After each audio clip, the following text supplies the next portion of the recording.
ladies and gentlemen, and welcome to Beard Blather 285 Intellectual Nincompoopery. It'll become apparent in a second. It would appear that the level of intellectual dialogue is dropping faster than the price of tulips in Amsterdam in February of 1637, marking the end of tulpenmanie. In social media and in all news outlets, traditional or new, the dialogue has degenerated into a food fight of half-baked bumper stickers in the middle, and in the middle of this veritable fracas, some of the most ironic twists appear obvious to the imperturbable reader. Democrats, in the rush to condemn Trump, side with Putin in the relentless propaganda war waged by the Kremlin against the West. In their opposition to Trump, they side with gang members, rapists, muggers, and traffickers of every shape and form. The same brainless nincompoops that passively accepted the crisscrossing of Washington, D.C. with concertina wire and marching troops in a shameless and unnecessary display of force aimed at intimidating citizens, freely march in concertina-free streets, decrying the use of federal agents to clean those very streets of miscreants, drug dealers, muggers, and gangs that had turned them into an obstacle course for law abiding citizens because of the dictator. At the same time, all Democrat representatives and senators post as their own made up phrases distributed in talking points, rendering their efforts moot when even people with an IQ smaller than their shoe size can tell they have become little more than mindless parrots. This dishonest intellectual nincompoopery cannot end but poorly. Perhaps they know they know that and are bent on stealing a confrontation. But it strikes as more of the result of play acting that considers not the consequences of their actions. Alas, many in the so-called woke right join them in these efforts, exposing in the process their very own brand of collectivism and lack of affection for the founding principles of this great nation. These too shall pass, and the pro-Hamas, anti-Semitic, anti-America collectivist pseudo-religious nincompoops will join the Occupy movement, the anarchists, Antifa, BLM, and the rest of those in the septic tank of history. Until then, God give us strength to endure the hattery and to continue to work to make America great again. This is Saul Montes Bradley, the largest Cuban repository of useless information from my golden cage in Florida. And right next to me, Thomas Victor, the only living expert in World War I flamethrowers and so much more. And we're ready to waste an hour of our time, maybe two, maybe three. It's up to you, depending on, you know, how we feel about talking and what questions we get from you. Just remember, I'm going to put it this time, Thomas, if you'll allow me at the beginning of the program. Uh, just remember, we don't get money from Soros. We don't get money from USAID. We might be the only assholes on this planet who are not getting a check from Qatar. And we're doing all of this out of our own pocket and our own effort. No advertising, no sponsors, no data collection. So please, we depend on you to keep on working. Make sure that you help us. You can do it in several ways. You can make a donation directly to quadverum.com, and that would be, right here, quadverum.com/support us. You can make a one-time donation or a monthly donation of any amount you wish. You can subscribe to @the in Twitter. Uh, that's about a half a cup of coffee per month. But if enough people do it, we're going to be able to do a lot more. And wait, Thomas, until I tell you what I'm working on. I think you're going to find it interesting. And of course, for those of you watching us in Odyssey, you can make a donation to the channel, drop a buck in the chat, or become a member of the channel using the new payment system, which few of you have managed to navigate, and the rest of you hopefully will soon. If not, well, the other method will. And now that I said that, don't forget, whether you're watching this in Odyssey or YouTube or anywhere else, just don't forget to like and subscribe. That actually helps the promotion of these places. And that said, I won't talk about the subject for another hour and a half at least. And hello. By the way, somebody says Odyssey's new payment system stinks. Actually, it doesn't. You have to drop your prejudices at the door. Thomas, how are you Hmm. doing? What's it like to live in the state led by a gay Trump wannabe? Well, I was listening to the radio, and the host read the opening of a piece, and I don't remember the publication, but it was written by a Californian opinion piece writer. And this guy was walking the streets of Los Angeles feeling very melancholy because he could no longer hear cars without exhaust pipes, without mufflers, rather, police sirens, and fireworks. How awful. And I just thought, you actually wrote that. You wrote that you enjoy the sound of society tearing up at the fabric, or the fabric of society tearing up on the edges, because all of those things are illegal. Well, except for sirens. Sirens aren't illegal, but they're generally. But they are generally in response to illegal activity. Well, that's the thing, that the overwhelming majority of sirens we hear around here are police sirens, because there are no structure fires anymore.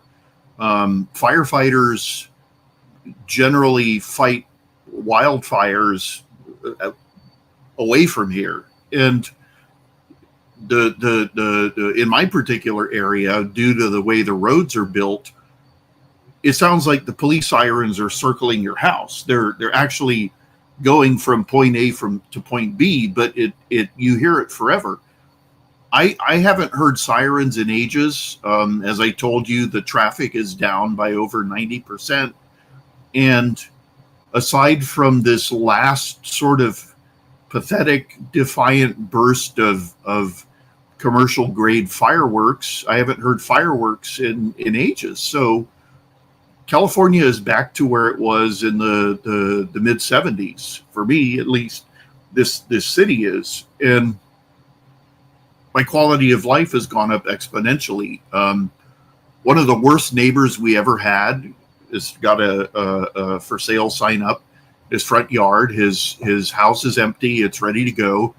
One of the houses we had was bought by a Chinese couple, which is great because the Chinese tend to be very, very, very good neighbors. I don't know anything else about them other than the fact that they're Chinese. And we've got multiple Chinese neighbors who moved in, and they're all quiet. They're all civilized. So, and until they go to the pool at the Y. Yes, and since I don't go to the pools anymore, they can do whatever they want. I saw a horrifying video of a pool in China, and it was full of people. Every single person in the pool was wearing one of those inflatable rings, and it was nothing but an ocean of rings and black heads, and is one of those pools that generates artificial waves. Yes. So these people were all going like this, and you couldn't see any blue of the pool or the water or anything. It was just it looked like it looked like you were looking at a field that was full of people standing shoulder to shoulder wearing inflatable rings. And I was just thinking, how do you put up with this, oh Chinese people? Well, But they see that as relief. well, this is the thing that the I never listened to him except when somebody else brought him up. But the radio broadcaster Paul Harvey used to tell stories, and then at the end of it, he would say very dryly, "We are not one world," and you know, people are all up in arms about Trump meeting Putin. And you and I have been talking about, my brother Tim and I have been talking about, the Russians and the Americans have virtually nothing in common culturally. And this war, Trump is trying to end it through negotiations. And the reason the war must be ended through negotiations is because the Europeans are buying more gas and oil now, Russian gas and oil now, than they were before the war started. So the Europeans are funding the very war that they're also demanding that the Russians end. And since the Europeans also refuse to flood Ukraine with fleets of tanks and aircraft that darken the sky, unfortunately for Ukraine, the only way this war will end now is through negotiation, and that means Ukraine will have to give up land, and that's just the reality of it. Either that, or I personally refuse to accept that as a reality, and I don't think that Ukrainians at large will buy into it. I think that if somebody manages to twist Zelensky's arm far enough, there's going to be hell to pay in Ukraine, because you cannot ask people to give up their father's farm or their homes after fighting like they have for 3 years to keep it. They're not going to do it. There's always going to be an old lady with a Molotov cocktail. oh yeah, I mean, okay, as you and I have spoken about, the Ukrainians have been fighting the Russians since 2014. And Yes, that level of fighting will go on, but it'll be an armistice, a formal armistice with continuing fight. It'll basically be a meaningless armistice with continued fighting. That's what it's going to be. There you go. And The reason I'm saying this, Thomas, is because I know how you think, and I know we are in general terms of agreement. But yeah, but a lot of people are shitting through their minds with these ideas that, well, there can be peace. No, there cannot. no, it's The only peace in Ukraine is in the cemeteries. the cemeteries, the morgues, the piles of rubble. Yes, there's absolutely. I mean, there's absolutely no doubt that you can't reward a country for invading a neighbor and taking land from it, except the Europeans are doing exactly that. So what in the hell are we supposed to do now? I used to believe that it was possible for the Ukrainians to eventually win militarily. And I mean by win, I mean pushing the Russians completely out of Ukrainian territory. Yes. There is a possibility.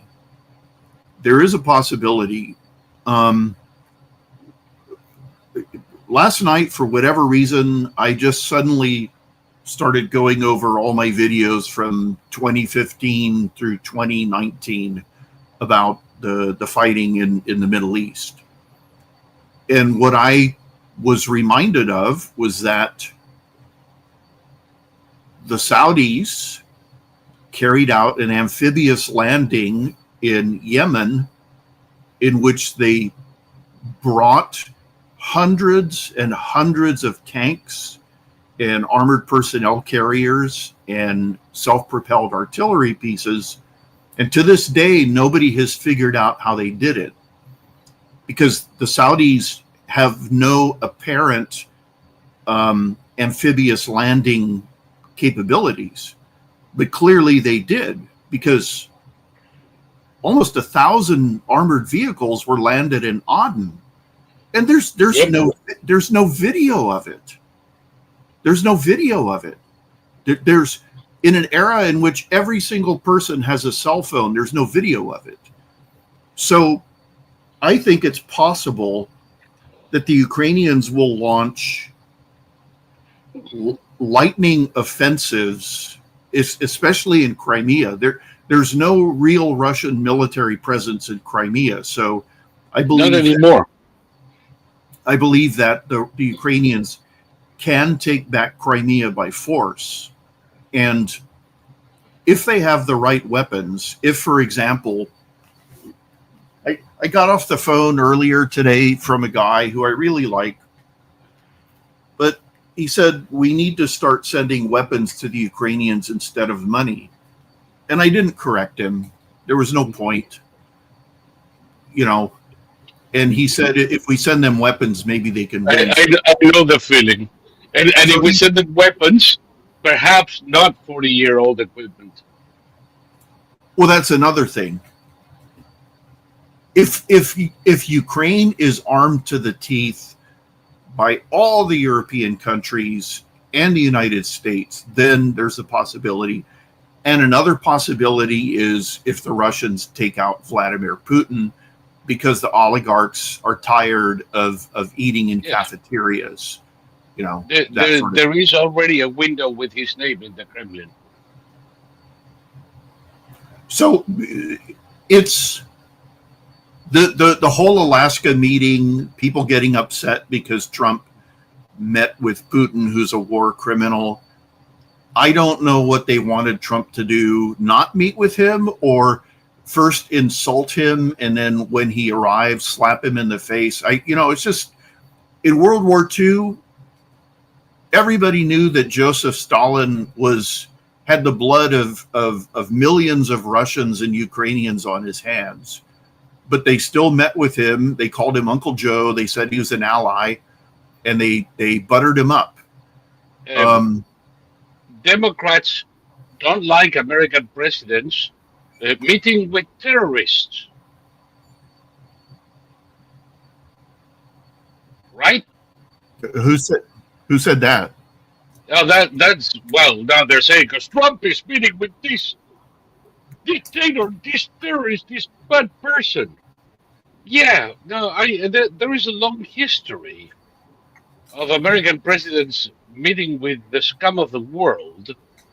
I have another one for you here, and part of that it's justifiable. I mean, it's not like you're going to find a solution to the problem in the Donbass if you don't talk to both sides. Even if at the end of the talks you decide, oh fuck you, we'll bomb you anyway.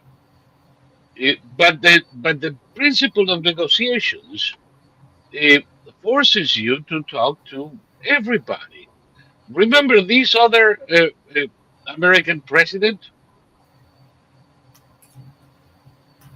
Well, exactly. Okay, there was a movie made in but Trump can't. There's a movie made in 1939 called Ninotchka, and it was with Fred Astaire.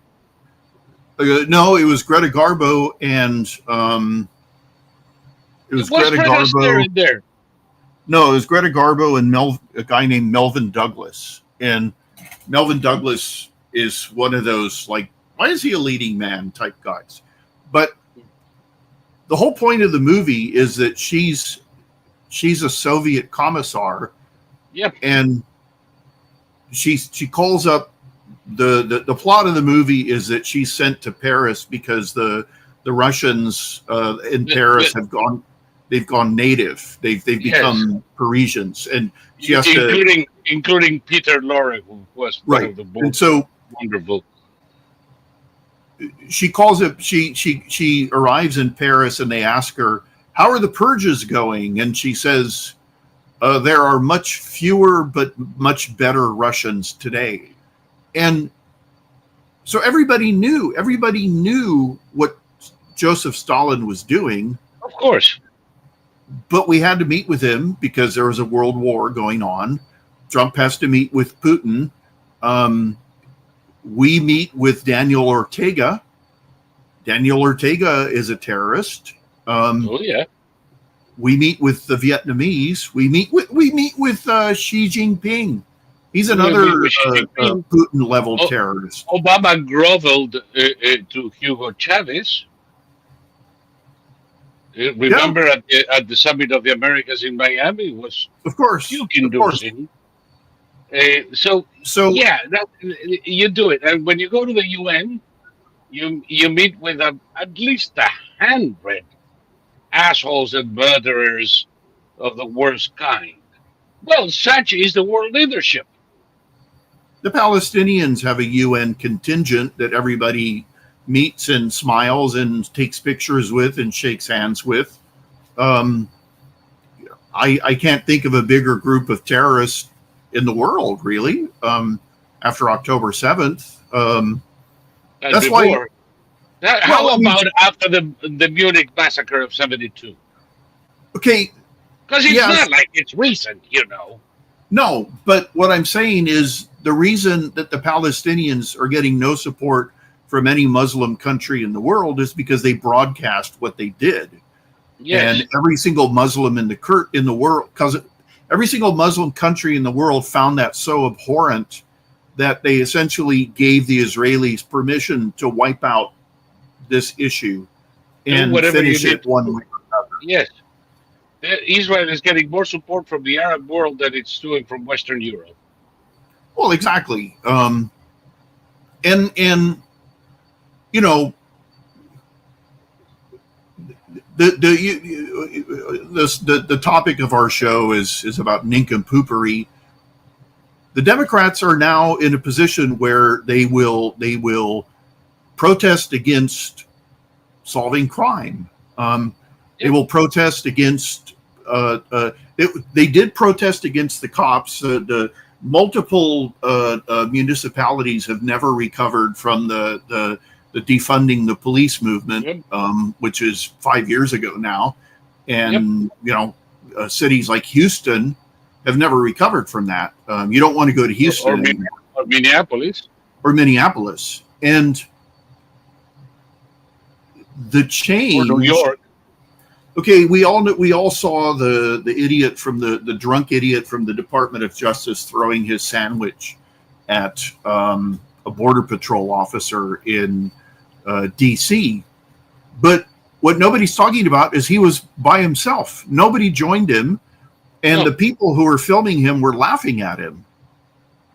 Yeah, so, kind of open way so that he could be caught. And he was working at the Department of Injustice, for crying out loud. Of course, not for much longer after his arrest. Yeah. And again, what a childish little shit. That's exactly the word. I mean, he went on and on and on and on. He was drunk. He bought a sandwich specifically to throw it. And after they arrested him, he put his chin in the air and said, I did throw that sandwich. And theoretically, he could get a 20-year sentence. He obviously won't. But this is a nitwit. And he could get a 5-year sentence if the sandwich is considered not a risk. Well, it's embarrassing. The Democrats have become embarrassing. I saw Chuck Schumer on a podcast, and he was wearing brand new big horn-rimmed glasses that I've never seen him wear. The word has gone out, and they're all Democratic yappers are wearing large horn-rimmed glasses to make them look intelligent. And he was dropping the F-bomb all over the place, and it didn't sound natural at all. It sounded like your grandmother trying to swear for the first time in her entire life, and it was embarrassing. And it was a brutal close-up, and it was like, you need to retire. But again, by observation, all of them wearing the same glasses, trying to cuss at the same time, saying the Yes. exact same shit. All the Well, phrases are literally copy pasted. that's what you pointed out, that you started reading multiple identical wording tweets from Democrats on Twitter, one after another, and they were all saying exactly the same thing. And you were wondering if this works. It may have worked in the past, but it doesn't work anymore, because now our side is given equal time to that in order to rebuff it. And in the past, if the message was pounded into people's heads enough, they started to believe it. And that zeitgeist doesn't exist anymore. Our side can fight back, and this administration is full of people who are not afraid to, call people idiots and liars, and No, not anymore. I don't feel all alone anymore. yeah. They're all doing it now. I think I'm going to start avoiding that just to stand out. Well, it's Trump is getting stuff done much faster than people thought possible, which is showing the excuses as the lies they were. Oh, we can't do this, we can't do that. The way my city has changed, it's as if a giant vacuum cleaner came in and vacuumed up all the illegal aliens, and they self-deported, because I haven't seen any ICE vehicles. I haven't seen any massive police presence. These people all went back home on their own. According to Homeland Security, we've deported about 170,000, and 1.3 million have already self-deported. And that's the people they know about. There's got to be millions. That's the ones that they're keeping tabs on. There's got to be millions more who left, because in my city is 98% Mexican, and so many houses were like clown car houses with 10 cars taking up the street. All of that is gone. It's when I go to the end of the street and I stop in order to stop for cross traffic in order to turn right, I basically just come to a stop and then just go. And in the past, I used to have to wait for 10, 15, 20 cars to go by. They're all gone. Well, I was just in DC a couple of weeks ago, and there parts of DC that I was with a friend at one, and I was showing him, all of these encampments by the FBI building on Lafayette Square, and they're gone. Mm-hmm. They're gone, and they're gone in the fastest possible way. They come in with a couple of trucks, dump all that shit in a dumpster, literally, and cart it away. Well, and people who refuse to leave get arrested. We need to go back to the way the things were in the 1940s, where people were called bums, and if they showed up in your town, the local beat cop woke them up as they slept on the park bench and said, keep moving. And, because the overwhelming majority of the homeless are people who choose to live that way. And if they choose to live that way, then they need to choose to live that way somewhere else. And, as there's missions, there's homeless shelters, as you pointed out. The homeless shelters are all empty because it's like California. California keeps building housing for the homeless, and they won't use it. And they have whole buildings. Yep. At a cost of $500 million per unit. Yep. That most people in LA wouldn't be able to afford anyway. Yep. And they're sitting empty with beautiful civic. And get ready, because they're going to have another one. Now I'm more convinced than ever. then Pacific Palisades is going to be a Stalinist compound. Also, Malibu. Yeah, did you see the new regulations they promised? They promised the residents of the affected areas reduced red tape, expedited approval so they can rebuild. What they found is more regulations, more red tape, and the state essentially taking over their land. Yeah, I mean, that's the plan. We the state is being run by Stalinists, and if Californians are cool with that, then they deserve everything they're going to get. And they're going to get a lot because the rich are finally starting to leave, and that means that if you're not extremely wealthy, okay, here in California, the top 1% tax bracket starts at $40,000 a year. Yeah. So they're gonna move that down to about $20,000 a year. Can you imagine the quality of life at 40 grand a year in fucking California?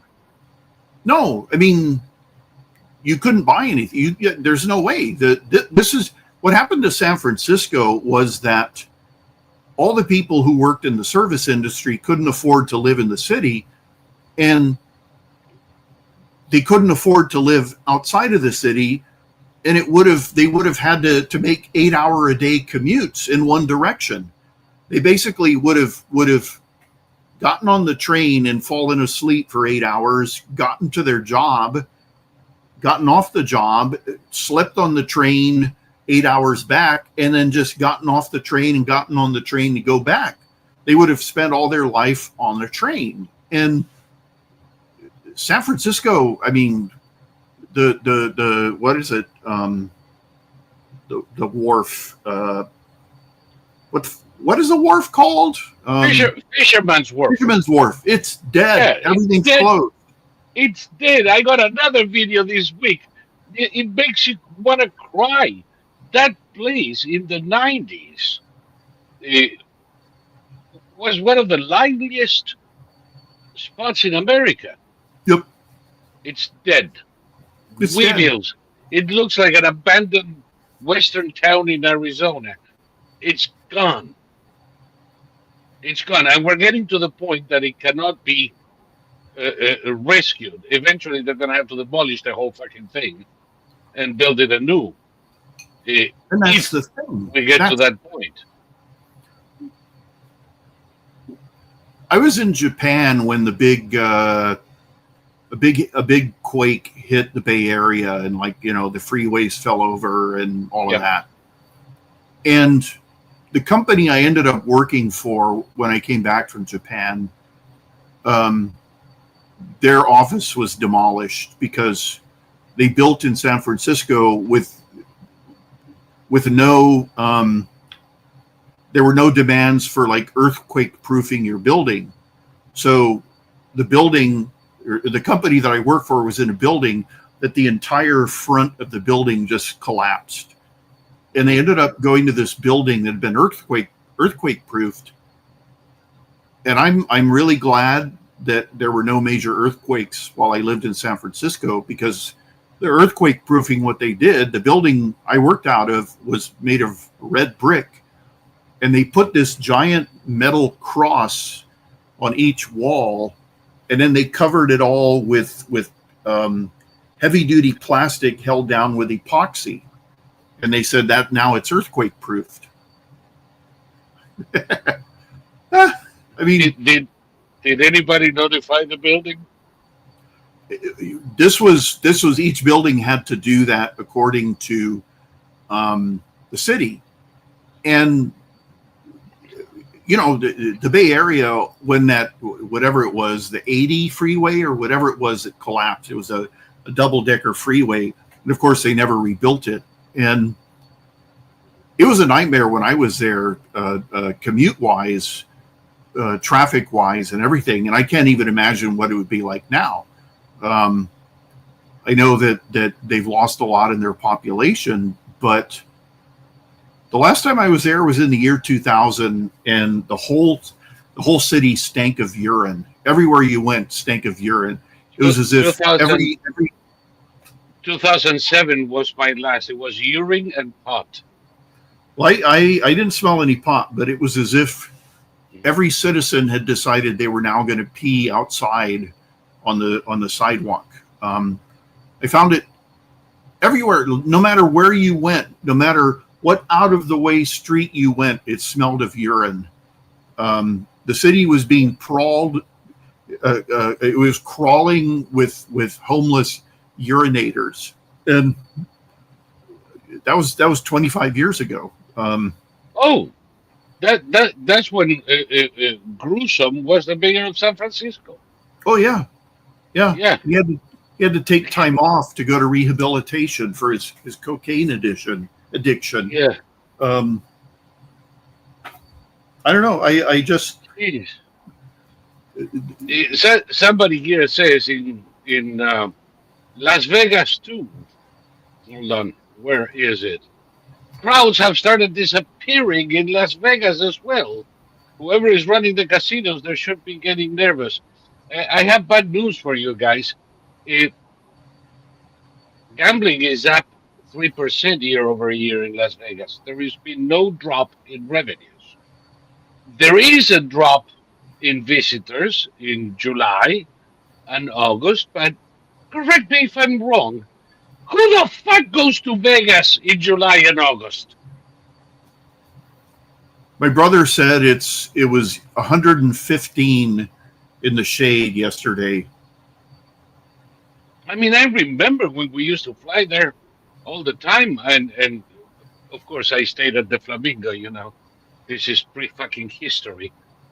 But you couldn't get off the strip until the sun came down because you were going to fry, baby.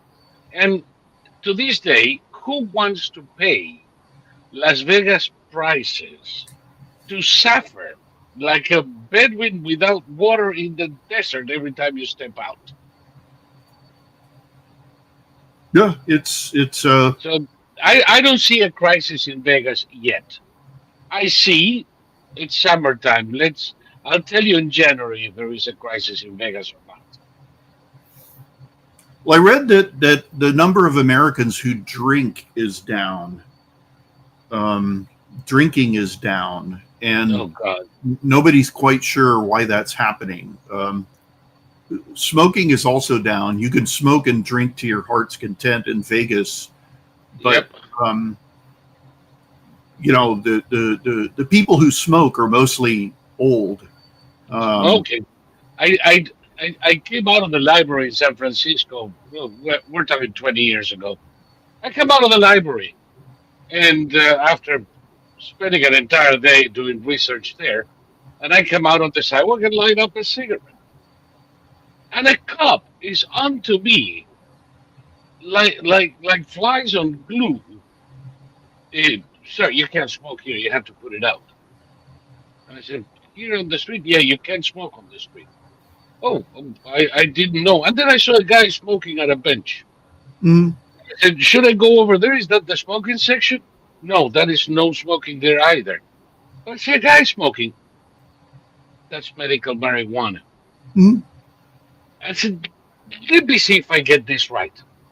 I cannot light up a cigarette, but I can smoke a joint. Yeah. Wonderful city. I'm getting the fuck out of here. And that's when I decided I'd never go back, and I never did. Well, California regularly toys with the idea of outlawing smoking inside residences, inside your own home. And since the state relies on smoking for so much, if they do end up eradicating smoking, they're going to be in horrible trouble. I don't know what a pack of cigarettes costs here now. I think it's about $10.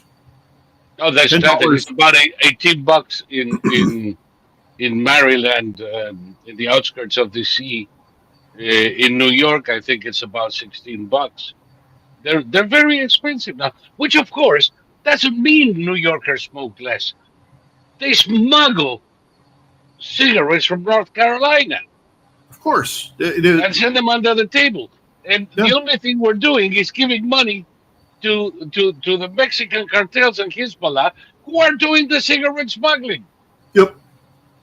Oh, and that's another thing that when you create a black market that becomes very lucrative, people with guns move in and take over that lucrative black market. Yes, And you know, as the people in Mendocino in California, how they're doing with the cartels. yeah, yeah. Idiots. Well, this is. I mean, I'm getting a report from Sarah Mangas. She was just in Arizona. 47 centigrades, 47 centigrades. Holy shit. We're talking about 120. mhm, Um, Hotels used to be full of Mexican personnel, not anymore. yeah, Mm. yeah. Now we're going to find out that there are Americans willing to take those jobs.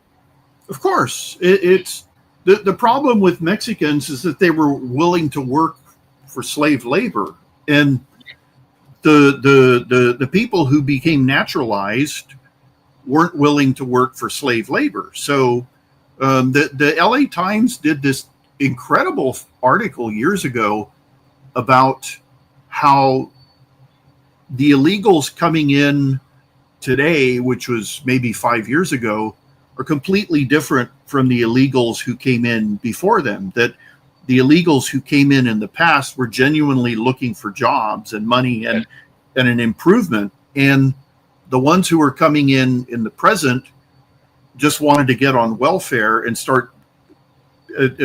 They all these articles. They start out with her name is Juliana. She stands 5'4", and you're going, what is this? What is this about?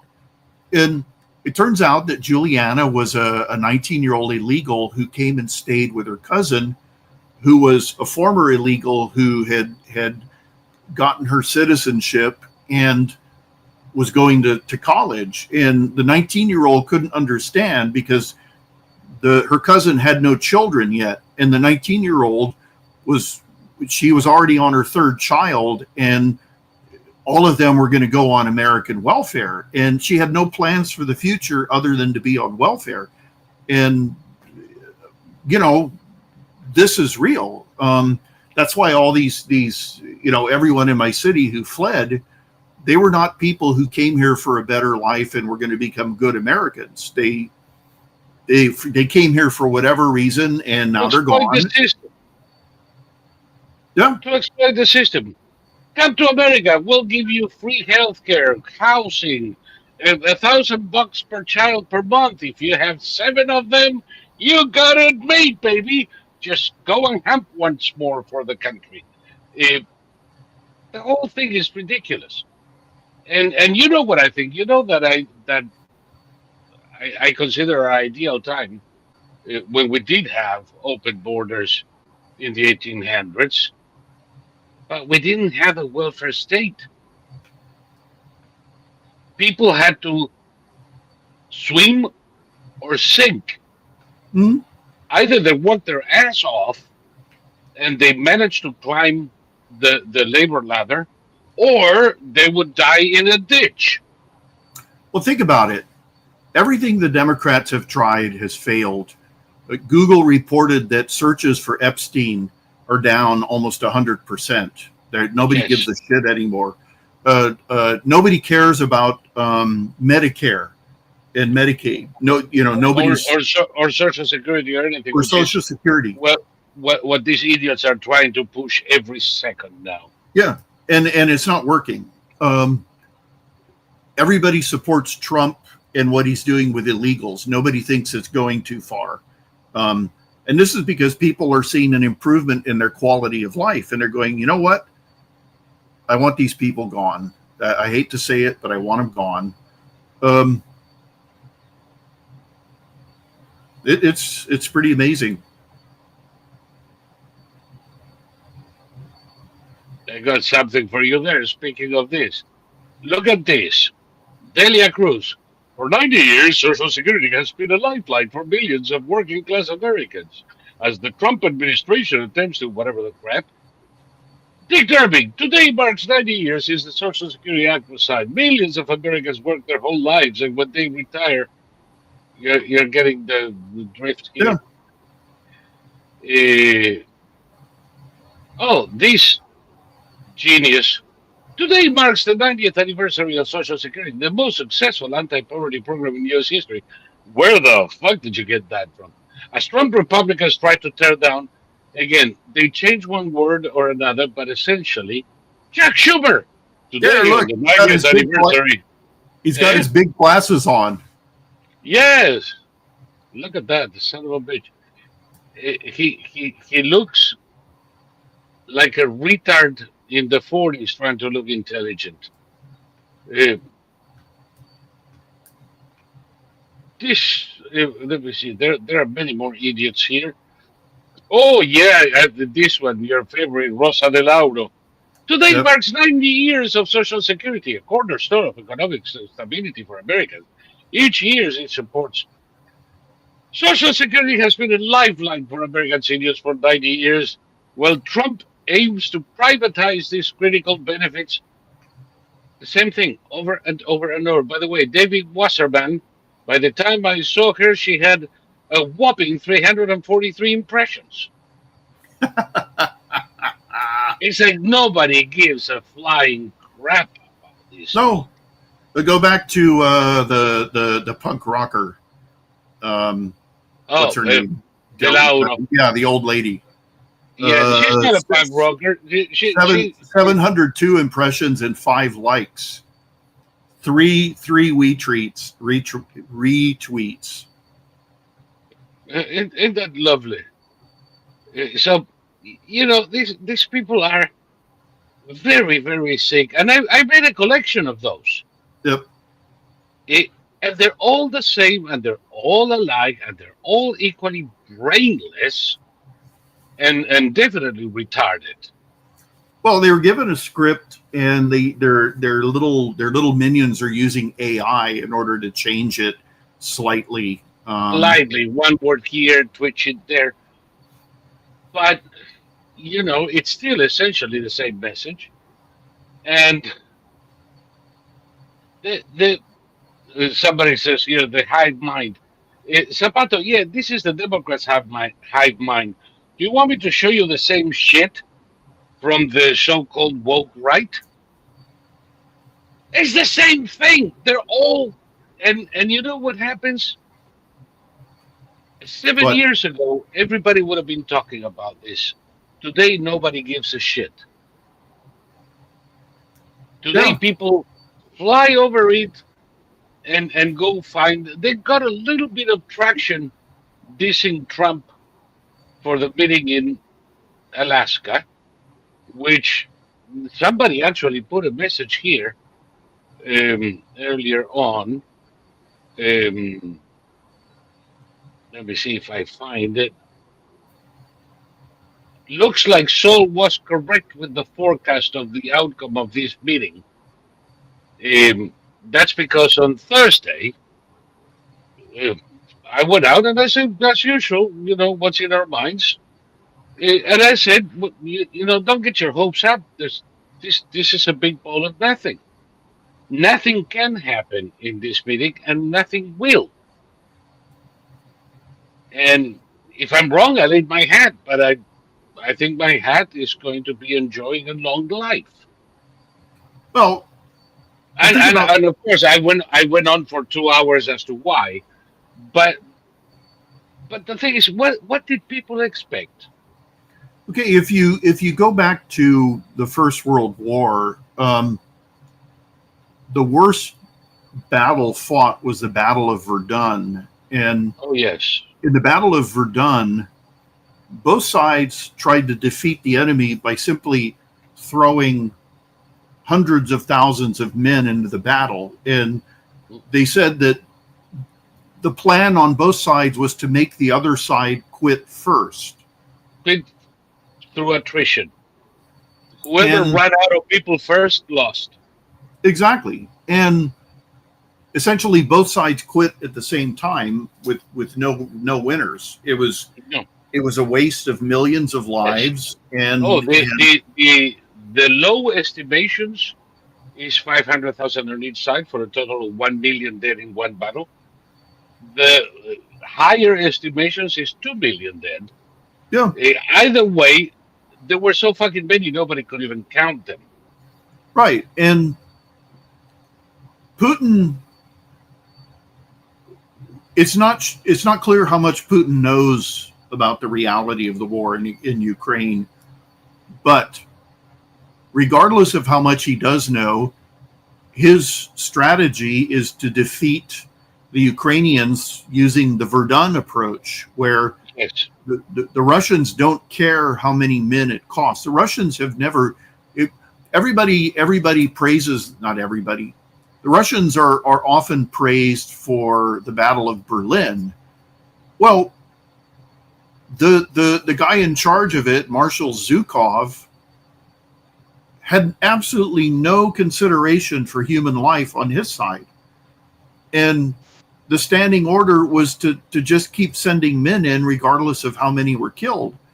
And we don't even know how many Russians died. It's at least 300,000. It's probably more. Well, you know that through the war, they had 20 million casualties. Yeah. 20 million, some say even 22. But of Yeah. course, that would include civilians killed by the Nazis in Russia and all that jazz. But the Red Army had 20 million in losses. It's insane. Yeah.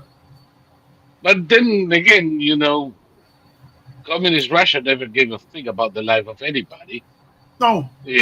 And these former communists that are not quite so former communists don't either. Did you see Lavrov show up? Land when he landed, of course, not at the meeting. That's another one. People criticize J.D. Vance because he lambasted Zelensky for not wearing a suit to the meeting, and here's Lavrov with a T-shirt, and nobody says anything. Well, Lavrov wasn't at the meeting with the T-shirt, you asshole. He came off the plane a day early to check into the hotel. That's a different circumstance. But the thing is, he had a T-shirt with the legend SSSR. Yeah. USSR. It's a Soviet. Holy shit! Yeah. Yeah. That's the Russian foreign minister. SSSR is a pronunciation in Russian for CCCP, the Union of Soviet Socialist Republics. To say that he's a nostalgic of the Soviet Union doesn't even begin to explain this. And he's also the Russian foreign minister. So Yes. he didn't wear that T-shirt by accident.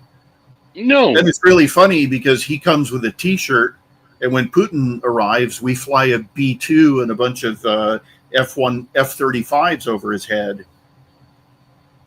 There you go, baby. I knew you were going to mention it, so I'm ready for you.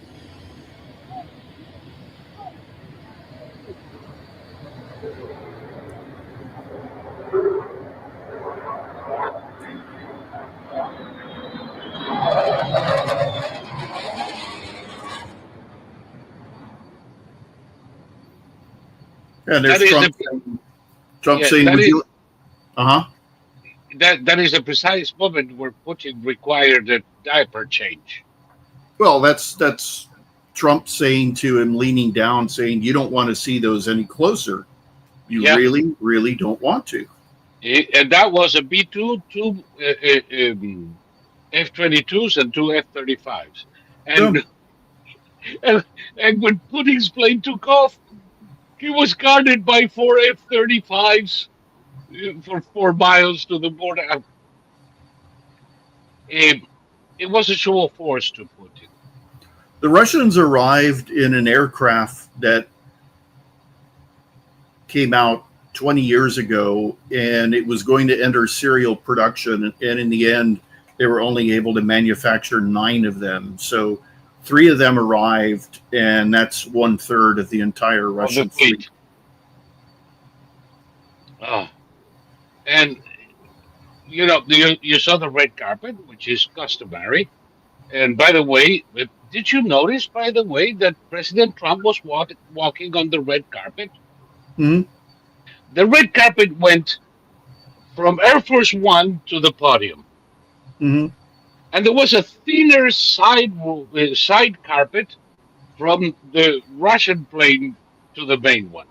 Hmm. There are people in social media criticizing that Trump used American soldiers on their knees to lay the carpet. What the fuck did you want? Illegal aliens doing it? It's a military base, for crying out loud. One. And two, what? We're not going to have a red carpet for the president of the U.S.? Well, also, what people don't understand is they don't go into the barracks and say, we need people to roll out the red carpets, you, and you. There are specialized groups that Yeah. deal entirely with protocol. So We're getting this shit ready, building the platform, building the painting, platform, painting the thing, securing peace, or whatever the crap it is. exactly, that's their job, and And they then know it, there's and a thing that they lay the carpet on the chest. That's their job. that's their job, and they don't complain. It's like the people who march at Arlington, that they don't just go out and pick It's an somebody honor. up. You volunteer for that, and they choose you if you're good, and you get They're you get to very wear good. a special. It's an honor reserved to the very few.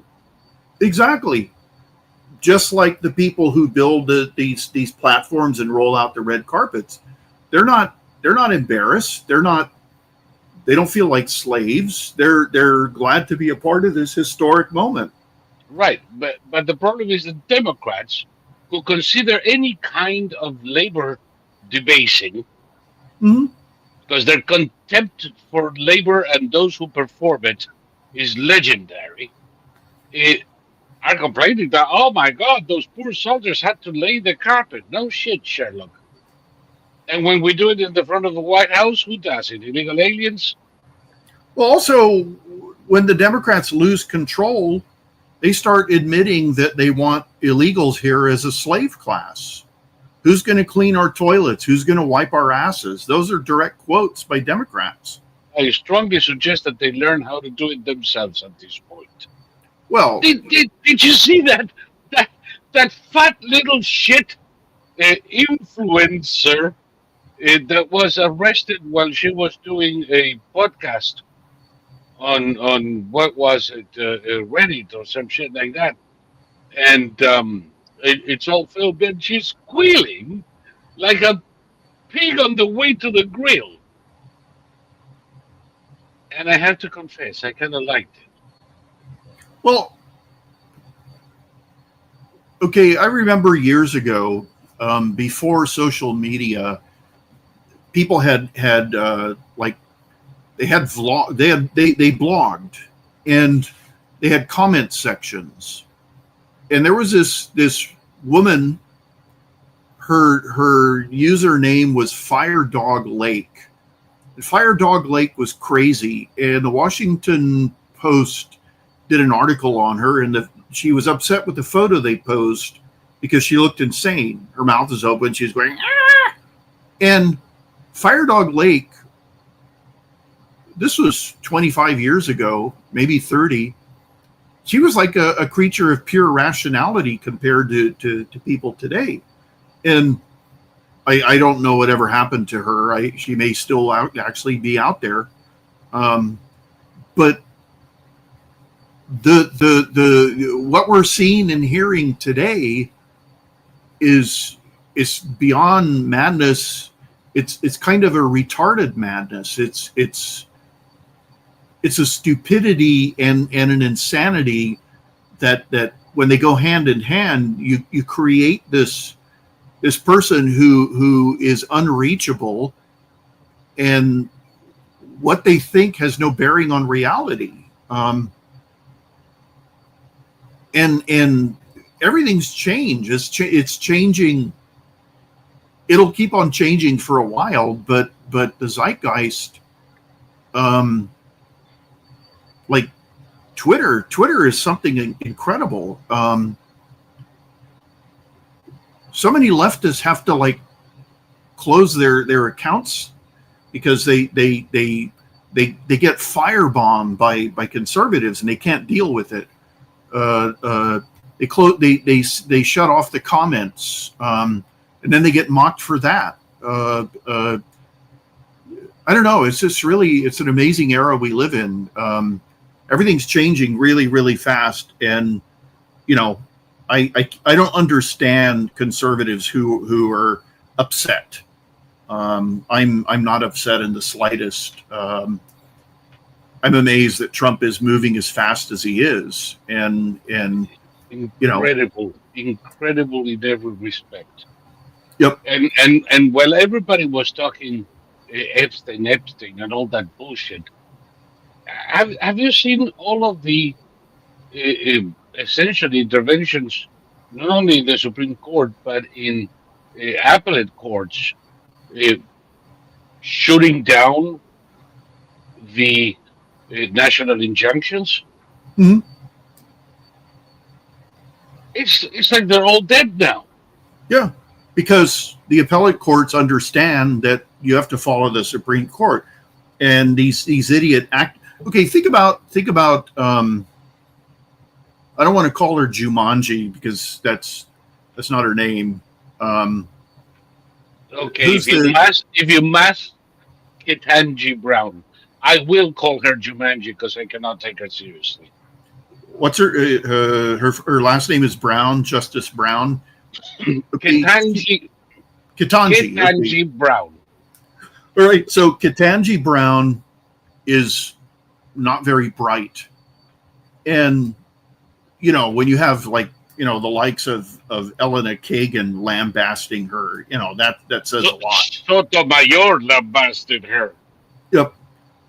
And all these activists appointed by Biden, they're saying, to hell with it, I'm going to issue my injunctions anyway. Well, they need to be careful, because if they do this too often, they might find themselves removed. Well, that's what Blasberg is looking at. Yep. He's about to find out that telling the Supreme Court to go fuck itself, it's not a good policy for a judge. No. So there was a Supreme Court order, and he decided to ignore it and restated his thing. And it's happening anyway. Oh, an injunction. You cannot fire these people. I can't. Watch me. Yeah. And off they went. And look at him. The State Department, in the EPA, everywhere. Look at him. Look at photos of him. He's a Mad Hatter. There's something wrong with him. In every photo, he's got that psychotic glare. And he's going to find himself removed from the bench. And that'll be the end of that. He'll be the next guy to be throwing Subway sandwiches at the cops. Yeah. And some 300 immigration judges in Chicago went bye-bye. But you cannot do that. Oh, no, I can't. And there were 1,000 in total. I think that the other 700 need to go too. According to the mayor of Chicago, the problem is that Trump cannot tolerate intellectual blacks like him. Intellectual what? Intellectual black men like him. He's got a 70 IQ. That high? It surprises me. I would have put my money on 50. I read something today. Years ago, I saw this amazing movie called The Dutchman, or maybe it was just called Dutchman. And it was about a New York subway car, and there was this crazy young woman called Lula Hyena, and Lula Hyena was terrorizing the car. And the movie was made in 1966, and it was just really, it was one of those movies you see once and it sticks together. It sticks with you forever. Well, I just found out today that this was based on a play written by an angry black man who hated white people. And the play was about racism. And the movie I saw, I didn't see anything to do with racism. It was all about a psychopathic young woman terrorizing the entire car. and nobody had the guts to stand up to her. And so I read about this guy. He had 3 different names. He had his birth name, which was, Joe Smith. Then he changed it to something really African. And then he changed it to something even more African, to the point where he sounded like a meal, like something you'd order in a restaurant.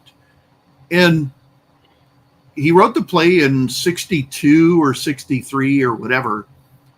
And I've read all these people are still talking about the play 60 years later, and everything he was complaining about was never even applicable to most of the country, especially at the time he wrote it. And so I started looking more and more into him, and then I came across this young woman. She was once on Forbes most influential, most powerful 30 people under 30 years old, and she just got promoted somehow. So she had to delete her entire social media presence because she's an anti-white racist. And at one point she was claiming that the bubonic plague in Europe was caused because white Europeans didn't know how to wipe their butts. Yes. So yes, this is apparently the bubonic plague was transmitted by shitting fingers. And this is the caliber of the black intellectuals that Trump is afraid of. This is a woman who doesn't know about rats, doesn't know about fleas carrying the plague.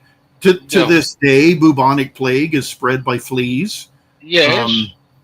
And so, other illnesses like the hantavirus as well. So exactly. Wherever there be rats, there be fleas, there be shit. I don't get the impression that Trump is in any way accommodated by Clarence Thomas. No. And okay. You see, intellectual black men of weight intimidate assholes like the mayor of Chicago who have no intellect. Well, the left refuses to accept the intellectual prowess of black men like Thomas Sowell. Oh God! By the way, what a fucking national treasure Thomas Sowell is. I don't care if he's black, white, yellow with purple polka dots. It's irrelevant. The guy has a brain the size of Texas. Yeah. And a capacity for synthesis that makes me envious. I don't know anybody in the circle of my acquaintance who looks at the man with anything other than admiration. Do you? No, and Thomas Sowell, Clarence Thomas, Sidney Poitier was once called a magical Negro, and Sidney Poitier was the first black man in cinema to strike a white man in the movie In the Heat of the Night. Yes. He's a police officer, and he's investigating a murder, and the guy who he's investigating says, "Are you suspecting me?" And he says, "Well, it's not that." And then the guy slaps Poitier across the face, and without even hesitating, Poitier slaps him back. And that was the first time that it ever happened in cinema. At the time, it was a very courageous thing to do in cinema. Yeah, it was. I think In the Heat of the Night was made in 66 or 67. Yeah. And he was called a magical Negro. He made a movie called Lilies of the Valley, where he helped a bunch of German nuns or Austrian nuns build a nunnery. But he wasn't a magical Negro in that movie either. They they butted heads. He and the mother superior were butting heads the whole time. So he's the last guy. You see, Sidney Poitier was a gentleman of good schooling and good social status in the Bahamas. Yeah. He did not partake of the prejudices or feelings of inadequacy or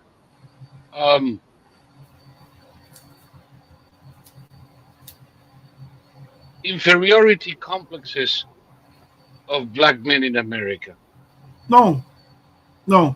He was a man. You see, the problem for Americans is that they saw a Negro, Mhm. where he saw himself as a man, which is the way people like my father saw him. It's a very interesting thing. It's by the way, it's quite an exemption in Hollywood. Well, okay, the actor Idris Elba is British, and he got in Yes. trouble briefly because he said, "I'm not a black actor. I'm an actor who happens to be black." Yes. And there was this high-pitched shrieking heard around the world, and then it went away because, he said, "Well, go fuck yourselves," Yeah, sir. And he's doing quite a bit of TV serials Mhm. in England, mostly as a police detective in London or something like that. But there, in his characters, there is never an emphasis on his color.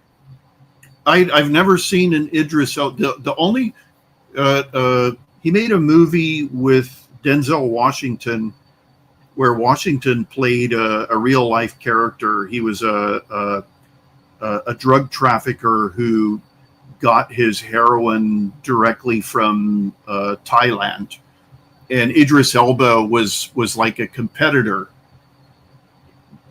But I don't remember the N word being used in that movie. Russell Crowe was in the movie, and Idris Elba played a thug. But the two of the Denzel Washington and Idris Elba didn't insult each other. Hey, N word, how you doing, N word? Well, because the movie had nothing to do with the subculture Exactly of Bonics in America. Right. No, and in the case of Sidney Poitier, okay, he made a brilliant movie called A Patch of Blue.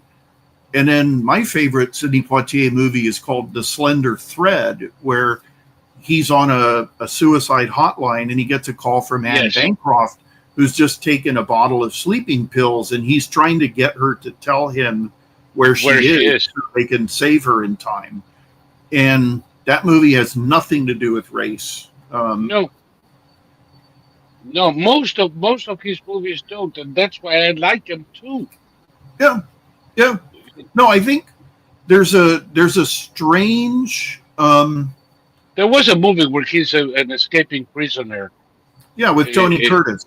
It's called the what's it called?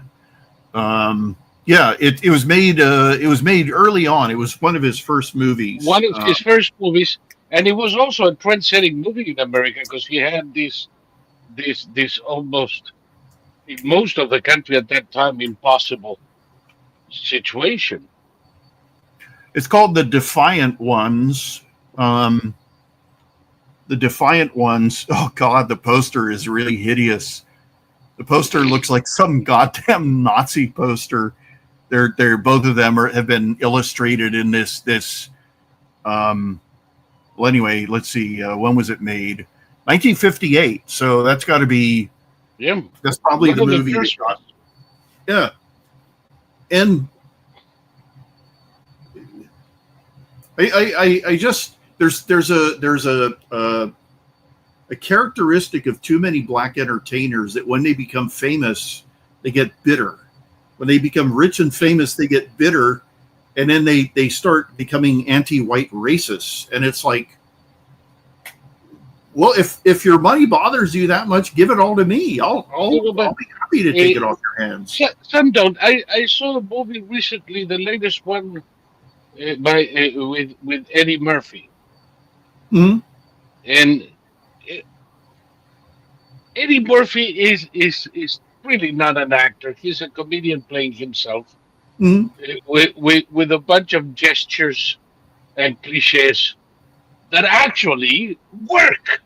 Yeah, yeah. Certain, kind of like look, Mm-hmm. and you already know what he's thinking about. And in this movie, mm, about a heist, Mm-hmm. uh, nothing particularly brilliant about the script or the direction, but he puts it together. The good thing about the movie is that there is none of this shit either. Mm-hmm. And in his movies, you don't see it. Yeah, Steve Martin made a movie with Eddie Murphy, and Steve Martin was a failed movie director, and he decided he was going to make a movie with Eddie Murphy, who is a superstar, but without Eddie Murphy knowing. They would film the entire movie without Eddie Murphy knowing he was being filmed. And Eddie Murphy started noticing weird things happening around him, and he kept going to his psychiatrist. And at one point, he told his psychiatrist that he kept hearing a voice in his head. And the psychiatrist said, what does it sound like? And so Mm. Eddie Murphy started doing an imitation of Ted Kennedy. And it was the funniest, weirdest thing I've ever seen in my life. I had no idea that Eddie Murphy could imitate Ted Kennedy so perfectly. Well, the son of a bitch can imitate anybody. Yeah. But again, One of my favorite characters by Eddie Murphy is him playing an old white Jew yeah. from No, he Brooklyn. And the accent, the expressions, everything is picture perfect. yeah. No, and we're at the point now, we had a two-term black president, so I can say with confidence that there's no systemic racism in this country. And if you still feel that way and you're a black American, then I think you're a self-pitying twat, Yeah, delusional. You have black people coming from the Dominican Republic who bypass black Americans. I don't know, Sierra Leone. Imagine life in Sierra Leone. You have blacks coming here from Sierra Leone and they're bypassing American blacks. So I don't want to hear it anymore. Or Ghana. Yeah, There's a shit ton from Ghana now. yeah. And of course, they come here to work, and they, again, like Sidney Poitier in his own time, they don't share the feelings of inadequacy and the inferiority complex of people who actually believed grifters like uh, Jesse Jackson or Al Johnson or Al Sharpton or any of these assholes that have been peddling grievance for 50 years. I bought a new car. I bought a Toyota in around 2005 or 10. And at the dealership, there were no native born Americans. Everyone was an immigrant. The guy who sold me the car was a Nigerian immigrant. He was about 23 years old. And on the test drive, we just started talking, and boy, this guy had his whole life planned out. The financial officer was a Saudi, and he was shocked at my credit rating. He said, "How do you have such a high credit rating?" And he said his own credit rating was, the guy he called over to look at my credit rating, he was a Mexican immigrant, and then the guy who had to sign off on the whole sale was a South Korean immigrant. And these were all Americans. These were all naturalized American citizens. And I had no problem with any of them because they were Americans. And they were all joshing me in a way that only Americans can josh each other. That there was no feeling of inferiority on any of their parts because they were American citizens. And if anything had happened, they would have stood up for themselves, and they would have not been intimidated by anybody saying, "You're not an American." They would have said, "Of course I'm an American. I'm as American as you, fucker."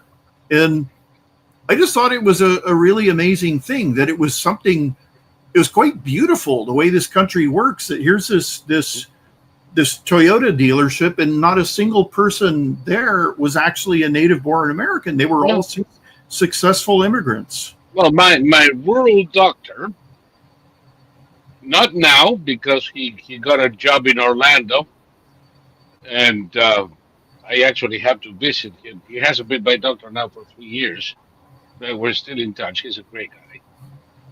He's a Nigerian, Mm-hmm. and he's a Nigerian of a size and width that you don't want to meet in the dark alley, because it's gonna put the fear of God in you. Huge, mother. You have no idea how I miss our banter and conversation.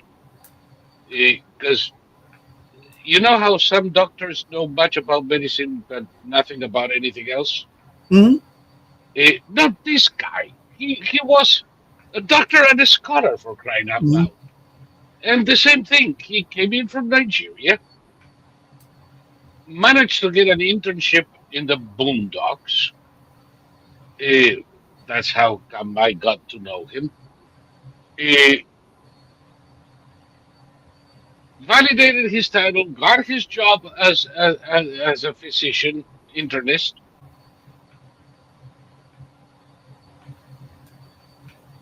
Eventually got his dream job in Orlando.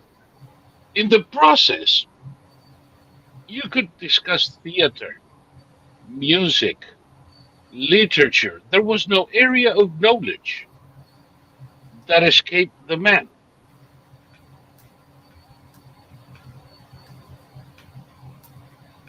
And then people tell me about foreign doctors and how I should be afraid.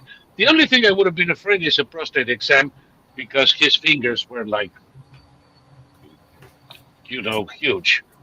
But he always sent an internist. Uh, Apparently, he was perfectly aware of the size of his hands. Uh, but why do people have any kind of problem with that? Well, okay, I had to get a spinal tap to diagnose the pseudotumor cerebri I had. And the doctor was a Chinese immigrant with a thick accent, and she was brutal. She was completely uncaring, and that was the most painful medical procedure I've ever had in my life. And she was basically telling me to shut up and stop whining.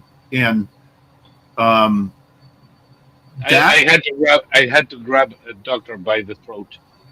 They were doing a second one on my father when he was sick, and the first one had been very painful. And Dad did not want to have a second one, and we agreed with the doctor that he was going to be put under for the procedure, essentially.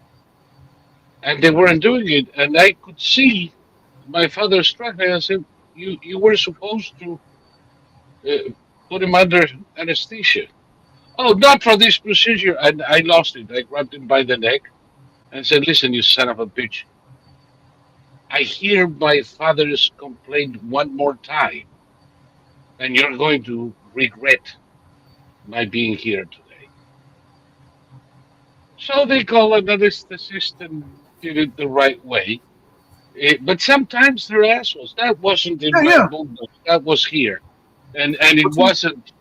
And it wasn't an immigrant doctor. It was a I mean, I don't know if this woman's horrible bedside manner was because she's Chinese or because she just has a horrible bedside manner. Yeah, but sometimes they're assholes. I don't have any problem if I go into a procedure and there's a Chinese doctor there. I'm not going to immediately say, "Get that Chinaman out of here and get me somebody else." I can't tell you why that doctor was so bad. And the male nurse who helped me afterwards said, yeah, it's the most painful procedure you can get. He said he'd had it, Yes. and he said they always lie and tell you it's not going to hurt. Bullshit. They have to go through the bone in the hip. I've seen people with somewhat brittle bones that they actually break portions of the bone as they're trying to get that thing in. Lying bastards. Why don't No. they just tell the truth? Well, okay, here in California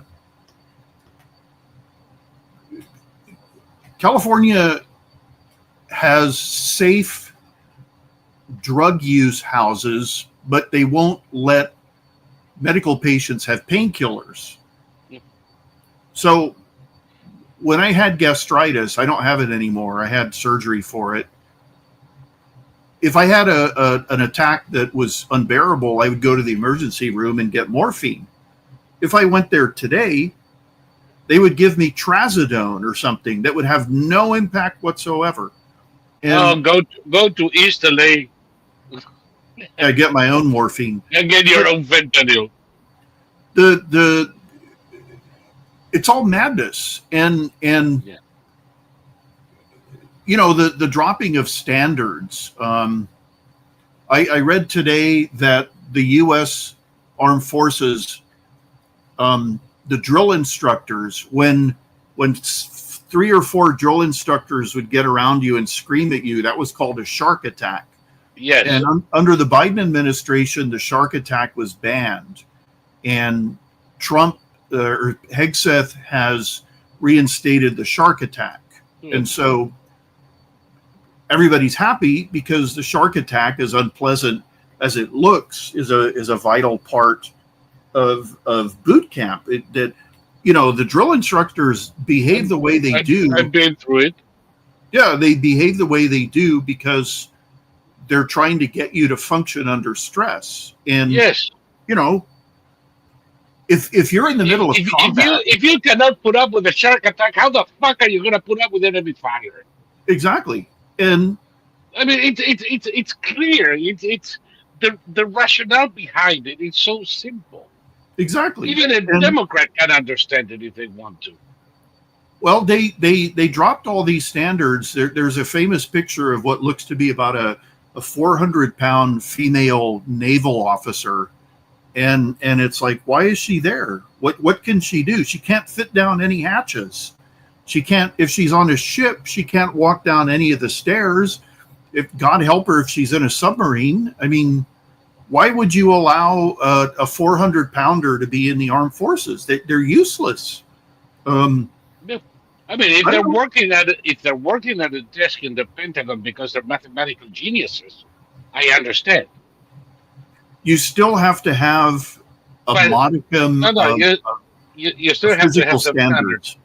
Yeah. But what I mean is, if that person is a mathematical genius, a statistical genius, maybe you need other.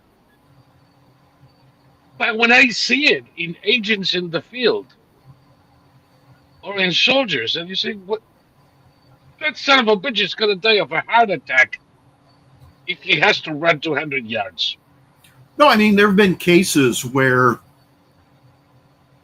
in World War II, in the Battle of Mogadishu, they had clerk typists and cooks and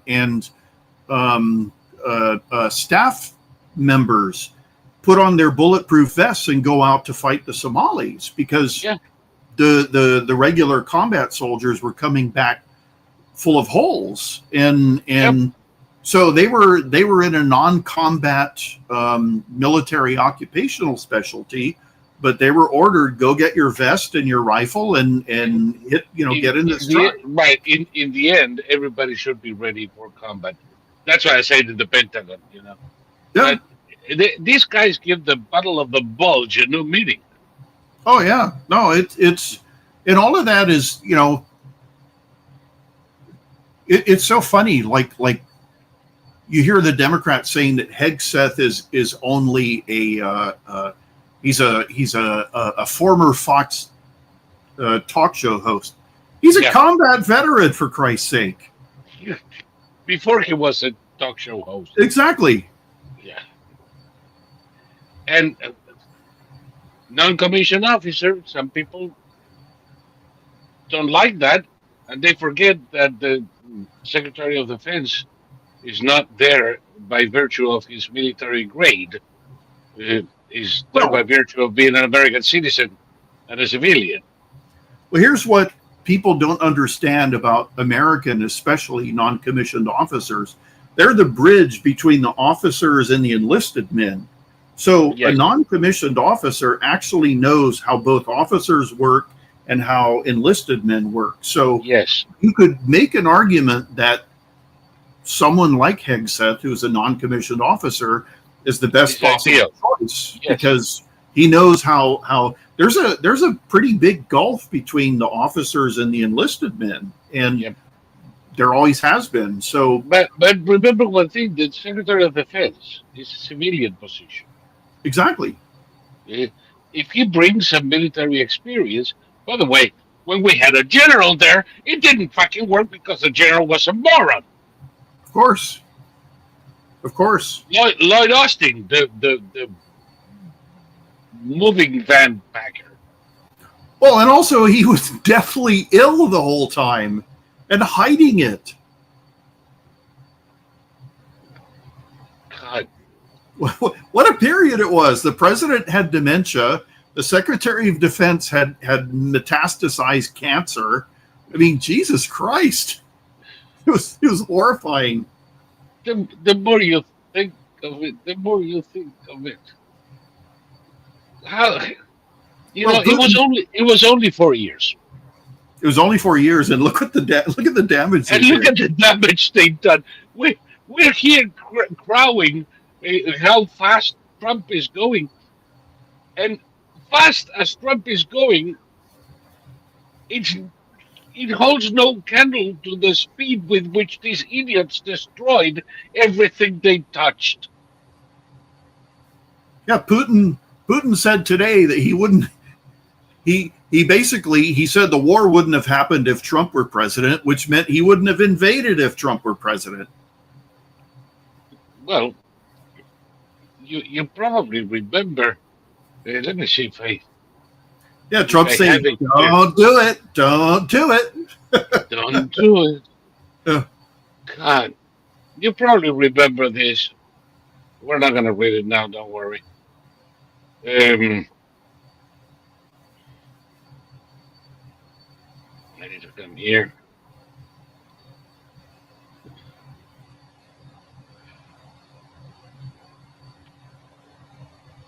This thing I wrote in March of 2017. March of 2017. I cannot believe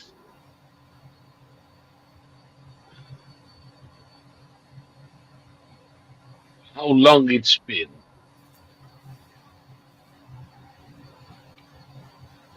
Remember this? Hmm.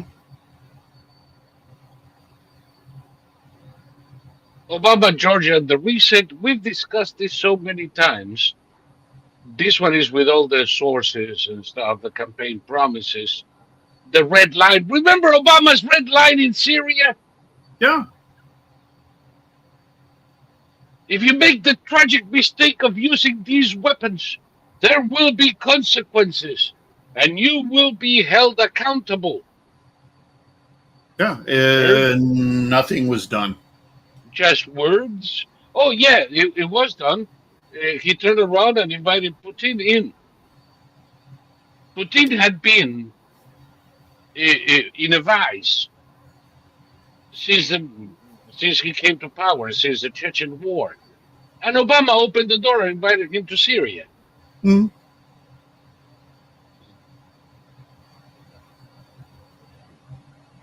Well, as soon as it was proven that the Syrians were using chemical weapons on civilians, Trump went in and destroyed the entire fleet of aircraft that were capable of dropping chemical weapons on civilians. And Yeah, boy, oh boy, was there rage from some people who voted for him.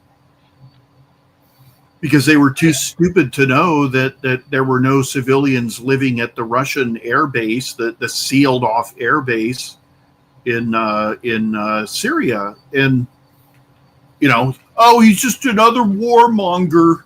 This weird obsession with, okay, there's the people on our side that do the most damage. They're the people obsessed with war and underage girls. They're all the same. They're in the same group. They're all the same creeps. Yes.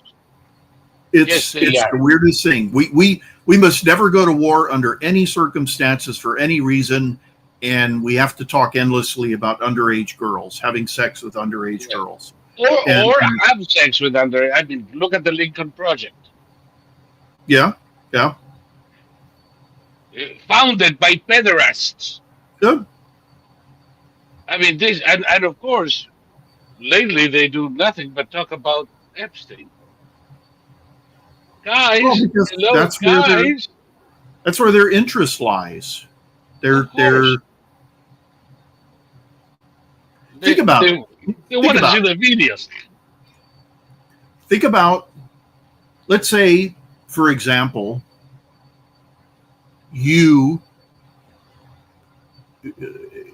as an employee of did you work for Goldman Sachs? No. I don't know what difference there is. I worked for Prudential Bash. Okay. Bash Securities. I worked for Morgan Stanley. Okay, so let's say Morgan Stanley was really, really interested in desperate to land a client like Epstein. Let's imagine Epstein had 20 billion to his name. And they Morgan Stanley told you to go to Epstein's island to meet him and talk. And Epstein flew you in, and he shook your hand, and he showed you to your room. And then you and he had dinner, and you went to your room. And at some point, a 14-year-old showed up and said that she was there for you. Having known you for as long as I know you, I know that you would say, here, face the door and go whoosh, because you wouldn't partake of a 14-year-old. No, and then demand that they take me off the fucking place. Well, that's the second thing. And go to the bank and to the cops. Exactly.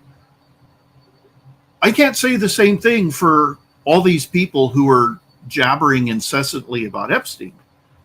And looking at most of them and hearing them talk, I would imagine that the overwhelming majority of them would be able to rationalize spending a night with a 14-year-old. That they some would of them already have.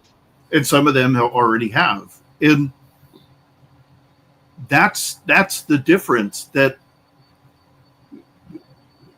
being a moral person means being moral when there's nobody else there to see you being normal. Well, moral. Yeah, exactly. A friend of mine used to say, a gentleman is a man who comes out of the shower to pee. Mm-hmm. Nobody's watching. Nobody's judging. But you do the right thing. Yeah. And anybody who talks this obsessively about Epstein and the child trafficking Jewish run cabal and all of that, these are people who have that on their mind all the time. They're obsessed with it. They think about it constantly. And if they were presented of the abundance of the heart, the mind speaks. Yeah. If they were presented with the opportunity, the overwhelming majority of them would take it, because they would be able to rationalize it somehow. Like the Lincoln Project founders, like Senator Menendez. Mm-hmm. That little fuck from the Panhandle, mm-hmm. that woke right love so much, and I can stand less every passing minute. Mm-hmm. Matt Gaetz. Mm-hmm. I don't give him the benefit of the doubt anymore. I've heard enough.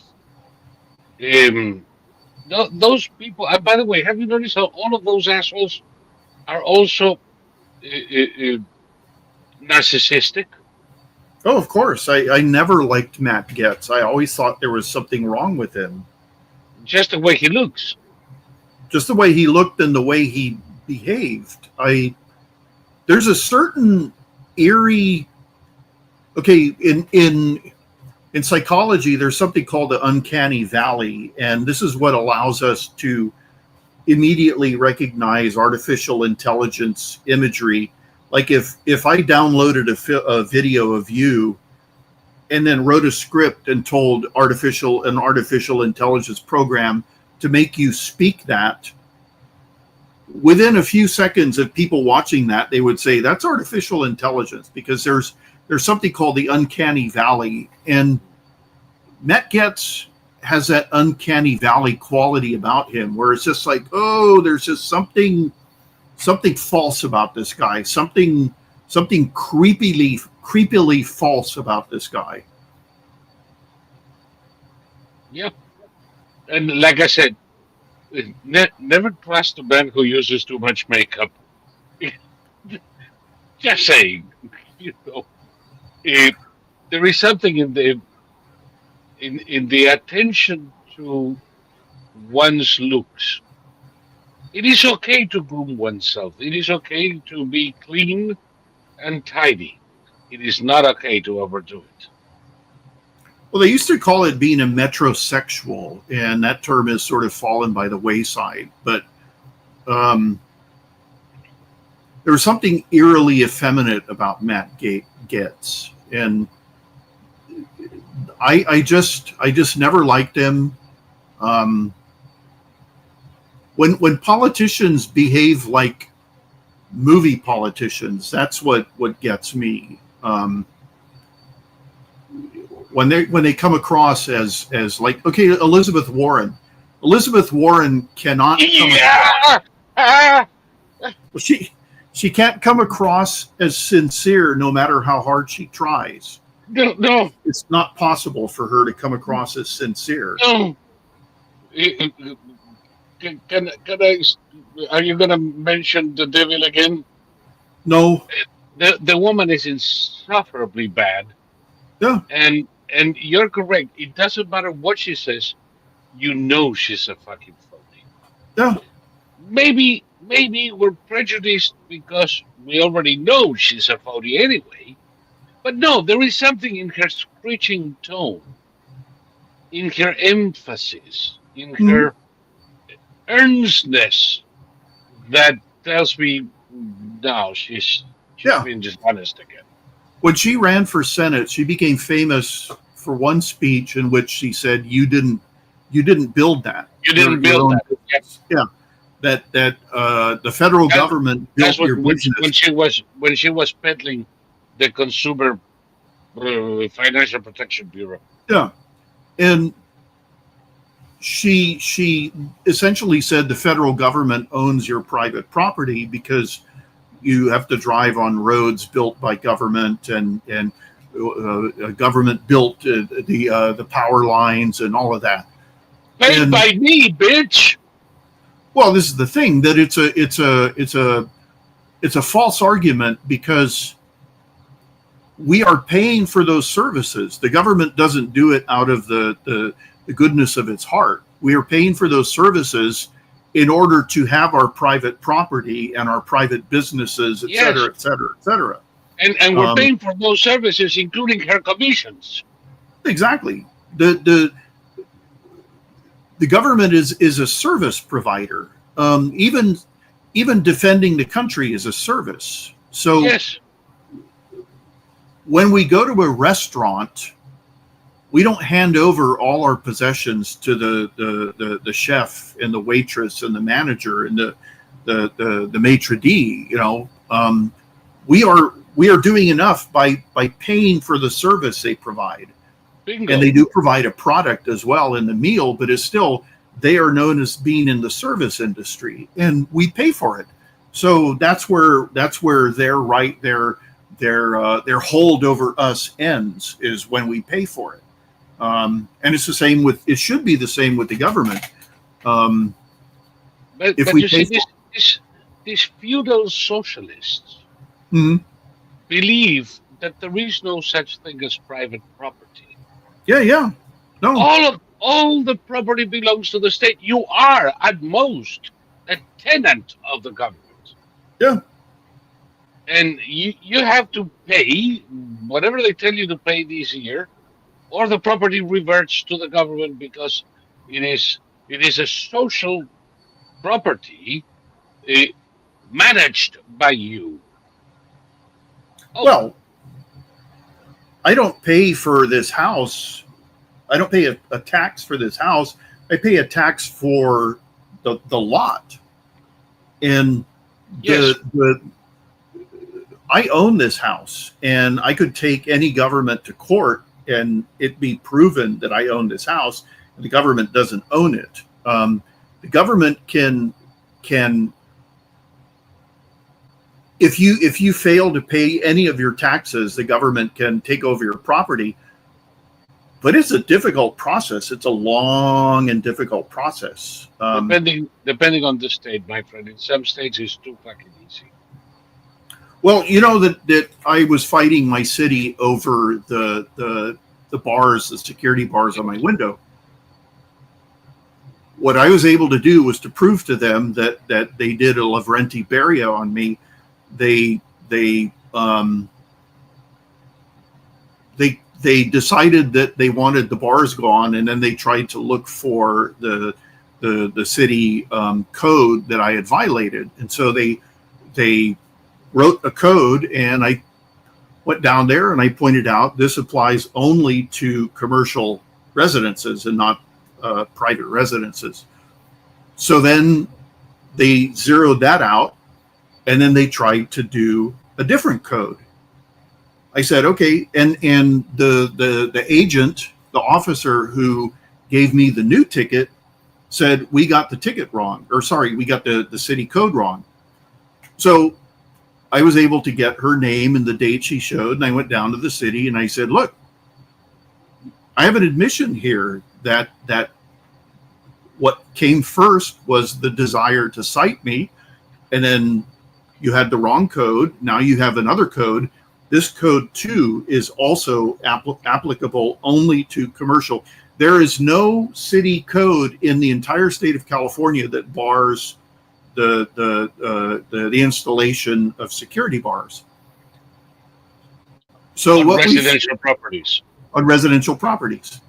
So in order for the city to save face, I will install an escape hatch on one of the bedrooms in my house.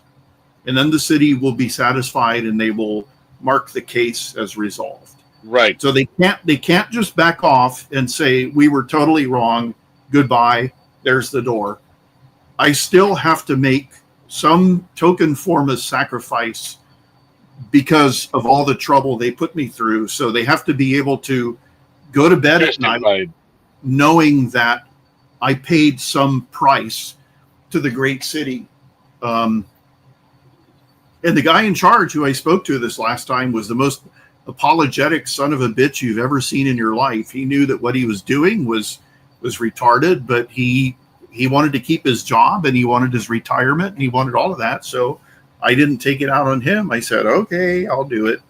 So I'm in the process of putting in an escape hatch on one of the windows, and they'll be happy.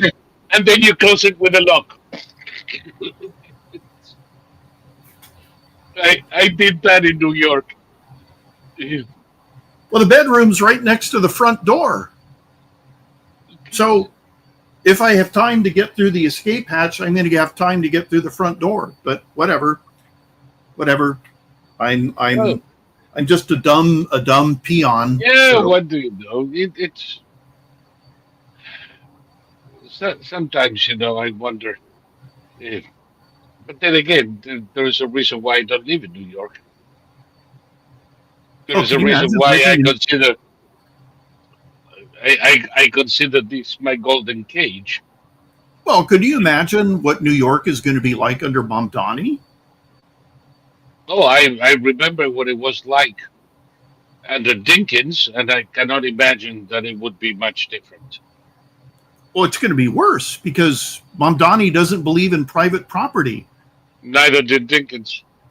True. And wasn't it Bill de Blasio who wanted to take all of the land property in New York, Mm, and only the city can decide what to build, and it has to be low income housing, and he mm. wanted to turn Park Avenue into a Stalinist city. They're I not going to mean, be really, happy. They're not going to be happy until they demolish the entire city in terms of making it a place where the wealthy want to live. The wealthy are finally they going to did say, it twice already. There was a huge exodus of the wealthy out of New York, mm, out of Manhattan in particular, in the mid 70s. There was mm, another one in the late 80s, and there's going to be another one now. As a matter of fact, it already started. mm. Oh, yeah. The number of large corporations that have left New York is already huge. I mean, half the buildings on Park Avenue are empty. Well, also, there's multiple corporations and individuals waiting to pull the pin. They're going to wait until after Mamdani is elected to make sure that they don't do it prematurely. But, Yeah, they're ready to pull the pin. I learned of a building on Park Avenue in the 60s. A big fucking building for sale for 2 million. yeah, yeah. Seattle Seattle started selling its office buildings as private residences. So there was a rock star from the band called Alice in Chains. He bought a 20-story office building, and he lived on the top floor, Yeah. and the rest of the building was completely empty.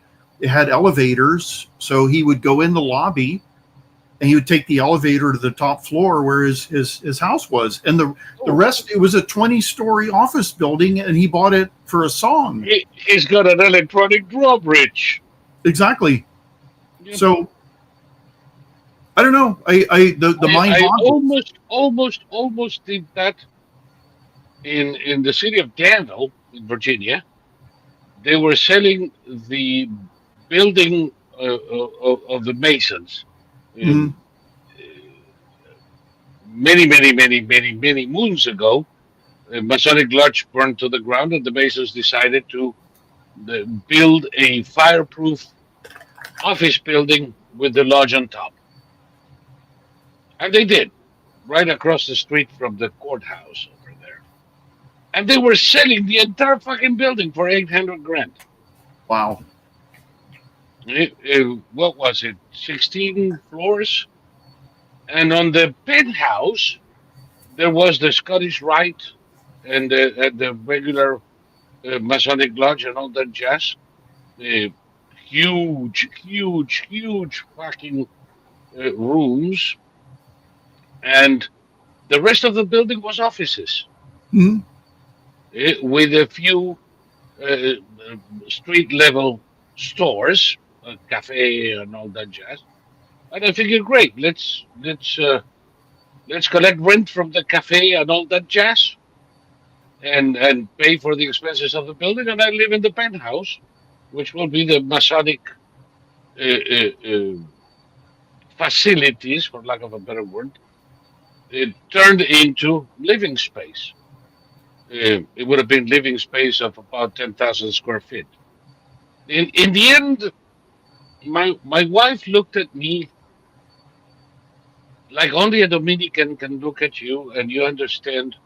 If you do this, you'll be singing soprano, and you may have to part with your balls long before you ever expected.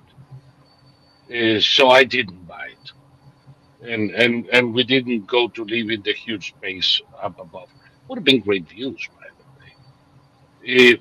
But yeah, people do that. I never thought I would see it in New York City, and there we are. It's 1976 all over again.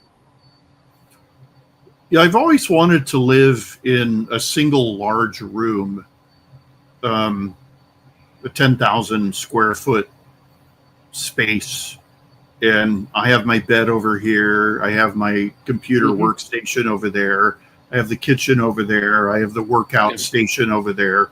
I've The, always the, wanted, soc- the soccer field over there. yeah, no, I've always wanted to do that. And in the center, I would just put up bookshelves. And so Yes. basically the place would I don't like walls and doors. Like this thing, let's see, 1, 2, 3, 4, 5, 6, 7, 8, 9.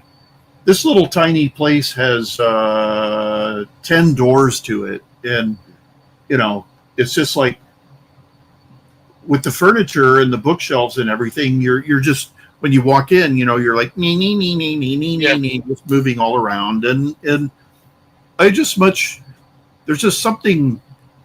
A lot of people are afraid of sleeping in a wide open space, but what would scare me more would be a mansion, a giant mansion like actors and musicians have, where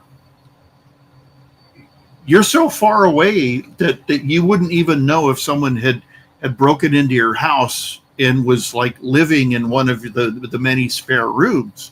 You would have to have a security patrol in your own house every single day. And did you ever hear about Olivia Newton-John? Olivia Newton-John had the most virulent Australian stalker who ever lived, and she hired this security expert named Gavin de Becker. And Gavin de Becker was keeping an eye on this guy, and one day he left Australia, and Gavin de Becker told her, this guy's on his way to LA, so we've lost him. We're going to come and we're going to search your property. So they were searching her property, and they found a second obsessed fan living on her property in a tent that she didn't know about, had him arrested. Then they found a third obsessed stalker living on her property in a tent, had him arrested, and finally the Australian arrived and got over the wall, and they had him arrested. So she had 3 stalkers on her property, and she didn't even know. You know, Not it's good. not it's not worth. If somebody said, okay, here's the deal, you can have all the money and fame you want, but the cost will be people living on your property and trying to murder you. No, I think I'd turn it down. Hmm. On the other hand, you can use them for target practice. Yeah, you could set up a Yeah, gun you can turret be on the top of right. your You house. can be creative. You can be creative. You can use a gun range in the back of your property and allow them to set up camp over there, and then one day you start practicing with moving targets. Well, today with the forward-looking infrared and everything, you could set up FLIR cameras on your property, and you know, um, you could see them coming from miles away. And yeah, I don't know. I just the whole notion when I had that homeless woman living in my backyard, and the cops. This is during the COVID era, and they said, Yep, "Well, we're not I, arresting I people for remember that trespassing one. anymore." Yeah, I remember that one. Thank God for 1913 cement. that was amazing. Cops look you right in the face and they say, "Well, we're not going to do anything. Put up a fence." And I said, "How can I put up a fence when all the hardware stores are closed?" No answer. It's like, okay, goodbye, Californian policeman. Get off my property. Bye bye. What a terrible, stupid era that was, the COVID era. I was reminiscing with people the other day. And again, that's another thing that the Democrats did to us. Absolutely. Eh, you don't need to go to Sweden to find out that not every place was that fucking crazy. You could go to South Dakota. Mhm. In Miami, they were as crazy as anybody else, but within 6 months, they said, okay, that's enough. Let's move on. But California, New York, Massachusetts, Yeah, the 3 federal government years. under Biden, Yeah, those people kept milking that cow until they dried it like a fucking pig.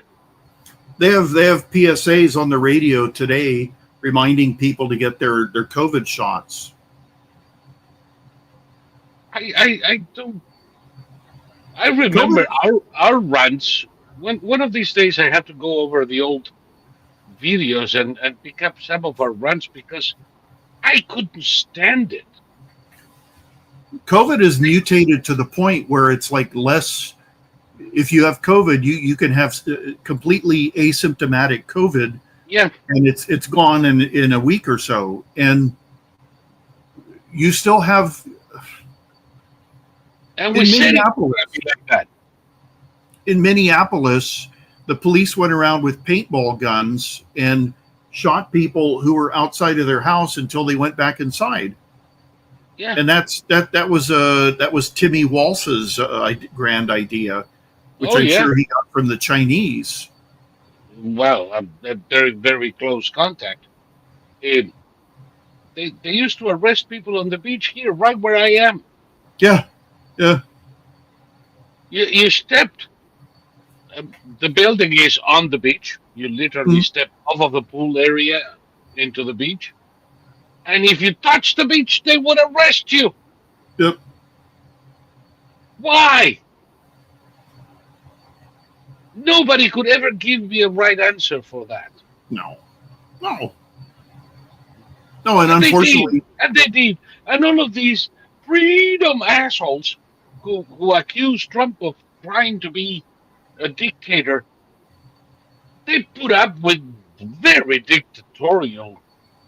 well, consider what they were recommending. They were recommending concentration camps for people who refused the vaccination. Yes, they would have done it, sons of bitches. Yep. Because the things they did do are not that far from it. I remember when they started saying that we had to get vaccinated in order to protect the vaccinated. And it was like, wait a minute. You're telling me that the vaccinated are more liable to get COVID than the unvaccinated? So we have to get vaccinated so we can all be in the same boat together. What are you talking about? It never made any sense. The problem is, and you know it, that I do believe vaccines are a good option, Of course. even if they're not 100% effective, which most aren't. No. But when you're dealing with viruses, if you get a vaccine that's 50% effective, that's great. Sometimes the flu vaccine is maybe 30% effective, and I still take it because reducing the chance by 30% is reducing the chance by 30%. You work on the margins. That said, the arguments that this sense of bitches used have nothing to do with vaccines, with safety, with immunity, with anything of this. I don't know what the fuck they were talking about. If you don't get the vaccine, you're gonna get sick and die. Well, not necessarily. No. If you get the vaccine, you're gonna be safe. Not necessarily. I mean, I understand why so many people are still upset to this day because they were lied to their faces. Mhm. And some knew the science better, some didn't, but all of them caught on the con Mhm. and made them upset. Now, I think they overdid it. I think they're still overdoing it. And I think that that has very serious consequences that we are beginning to feel now, and it's going to get worse. But I can understand why. These people are insane. And now, the fucking Chinese, that shit country on its way to oblivion, are having another epidemic, Mhm. and this time it's flu-like symptoms, but it's not a virus, and it's transmitted by mosquito bites, like the Nile virus. Mhm. It's transmitted only through the bite of a mosquito. So what do you need to do? My answer: remember DDT. Yeah, Bring it. or the personal Yeah, the person. yeah. Fumigate the entire city, get all the fucking mosquitoes. We'll discuss the rest later. But what they're doing is forcing people to wear masks and isolate. Like that's gonna stop the fucking mosquito. Well, see, none of this is rational. It's a disease, a virus was politicized, which I never thought I'd see in my lifetime. Like No. when we had the yellow fever, and then later we had the 1918 flu, the Spanish flu. Yep.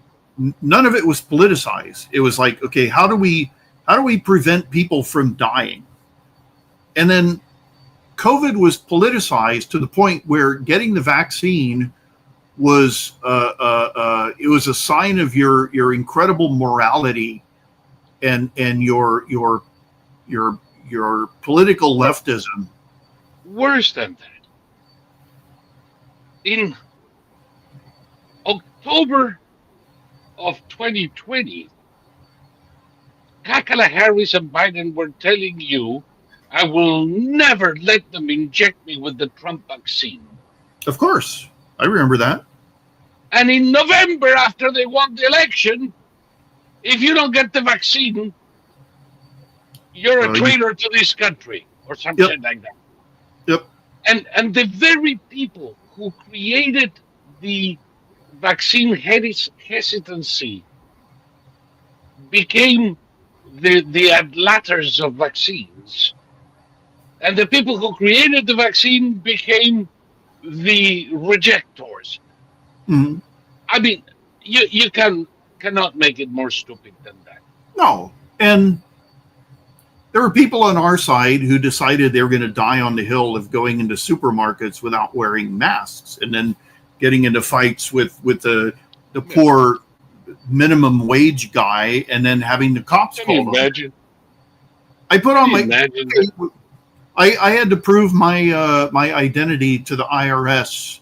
I had to go to downtown LA twice, because the first time I went with all the documents they said to bring, and then they said, "Oh, these aren't the right documents." And instead of screeching, I said, "Okay, write down the right documents, and I'll go get them." And both times I had to wait 2 hours wearing a mask, and I'd never worn a mask that long in my entire life. And they had a guy who was sitting at a desk whose job was to stare into the waiting room to make sure you didn't cheat. And I was the only guy in the waiting room, so I had this big fat guy staring at me the whole time, and it was bad. It was bad. I was like, my glasses were fogged. I had to take off my glasses and wander around half blind. And there were like 3 people in this giant floor, and we all had to wear our masks, and we had spies to make sure we were wearing our masks. We had guards, and it was insane. It was absolutely insane. It was as insane as me trying to prove my identity to the IRS when every piece of correspondence was coming from a different state, and they all told me that they had no communication with the other department that had made this decision. And if I were a different person, I would have brought 32 ounces of yogurt and just started taking handfuls and throwing it at people. But it was amazing. It was an amazing period. And I have to tell you, the only place where I used the mask without any kind of rebellion was in hospitals when I had to take my father to hospitals regularly. The sons of bitches wouldn't let me in without it. So I had no recourse Mhm. whatsoever. And I will despise them to the day I die because of Mhm. it. In stores, I never picked a fight with anybody, but I refused to wear the mask. So if they wouldn't let me in, I would just turn around and go someplace else. Mhm. And in many cases, I used my. I'm sorry, I can't wear a mask. I suffer from CS.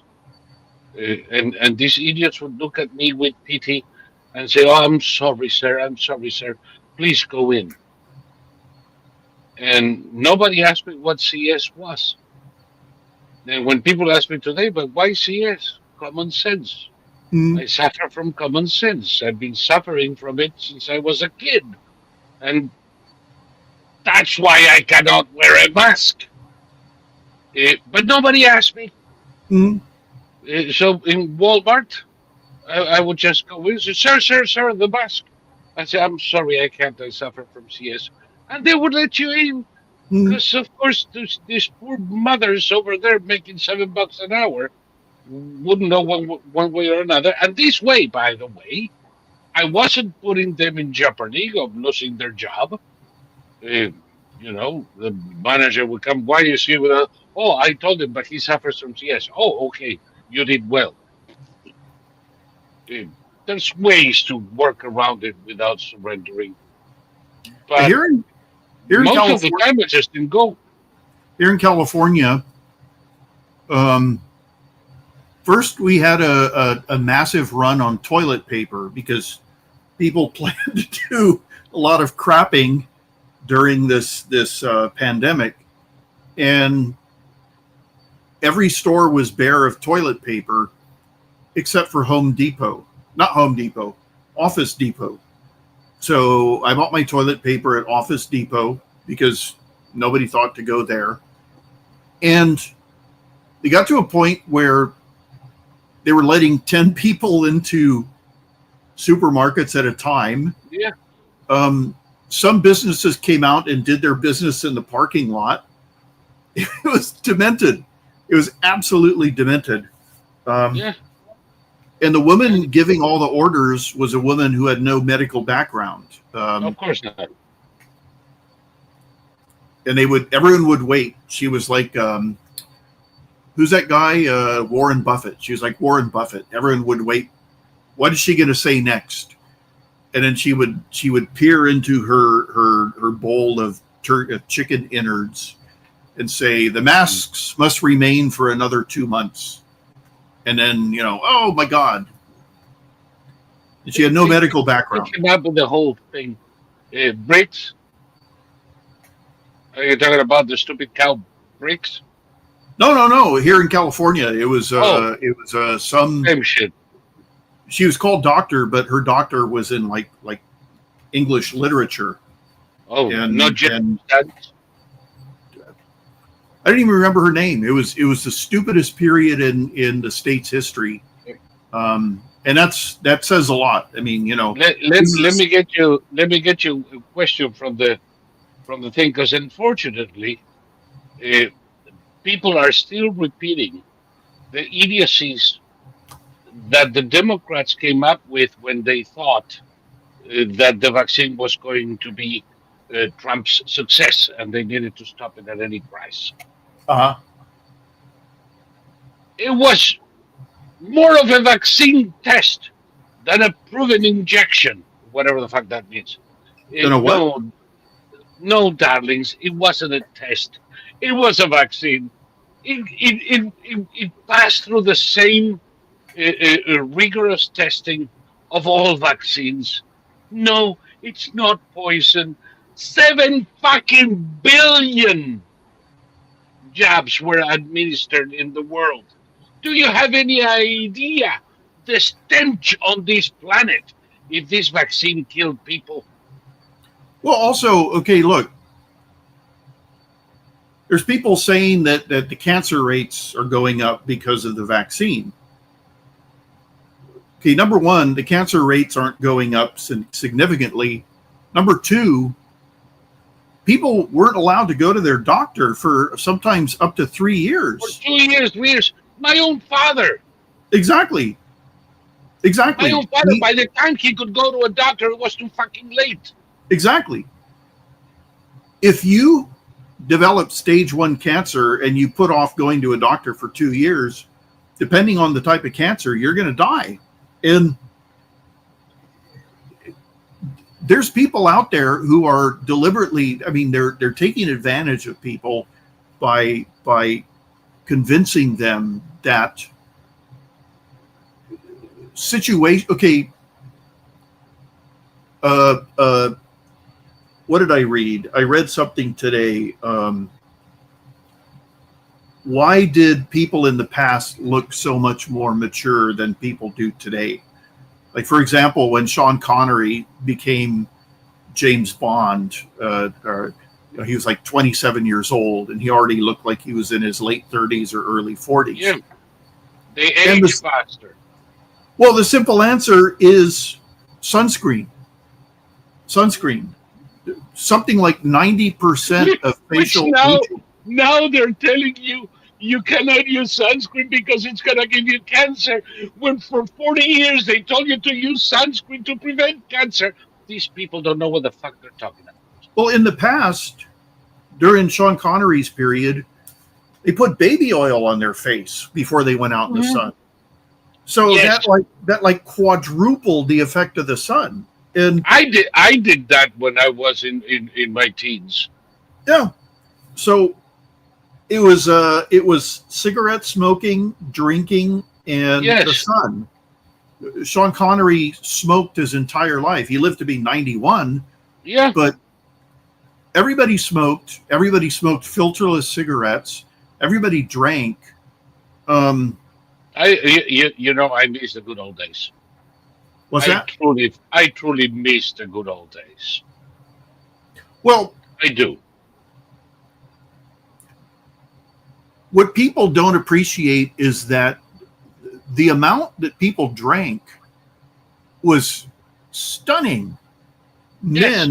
Men were expected to drink like stew bums, like street alcoholics, and we don't drink that way anymore. We don't smoke. The number of smokers is down to the lowest percentage in American history. We use sunscreen. But lung cancer is not coming down. Well, lung cancer, I mean, there's so many different factors when it comes to lung cancer. Bingo. That was the point precisely. Yeah. So smoking doubles your risk of lung cancer. True. It's absolutely true. I believe it. I'll take it at face value. Okay, what are the odds of you getting lung cancer if you don't smoke? 1% of the population will. Which means a whopping 2% of all smokers might. Well, both my parents lived to be 85, and for most of their lives, they smoked 5 packs of cigarettes a day. Yeah. My mother had a stage 1 tumor when she died in her lungs. My father had apparently no effect whatsoever, like no emphysema, no anything. Yeah. And, so people ask, is health based on genetics or is it environment? Well, it's both. Everything's both. Nature and nurture. And I'm convinced, luck. Sometimes you're just fucking unlucky. Yeah. No. Sometimes there is no explanation.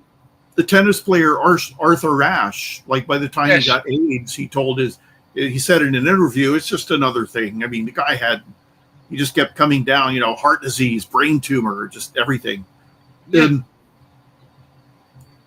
so it's yeah, and some people, think that genetics is the determinator. No, it isn't. For a few conditions, yes. But for cancer in general, no, it isn't. No, and this is why you have to be wary. you know, eat the Paleolithic diet. Well, if you eat the Paleolithic diet and you don't take steroids, you're going to end up Dead at 28.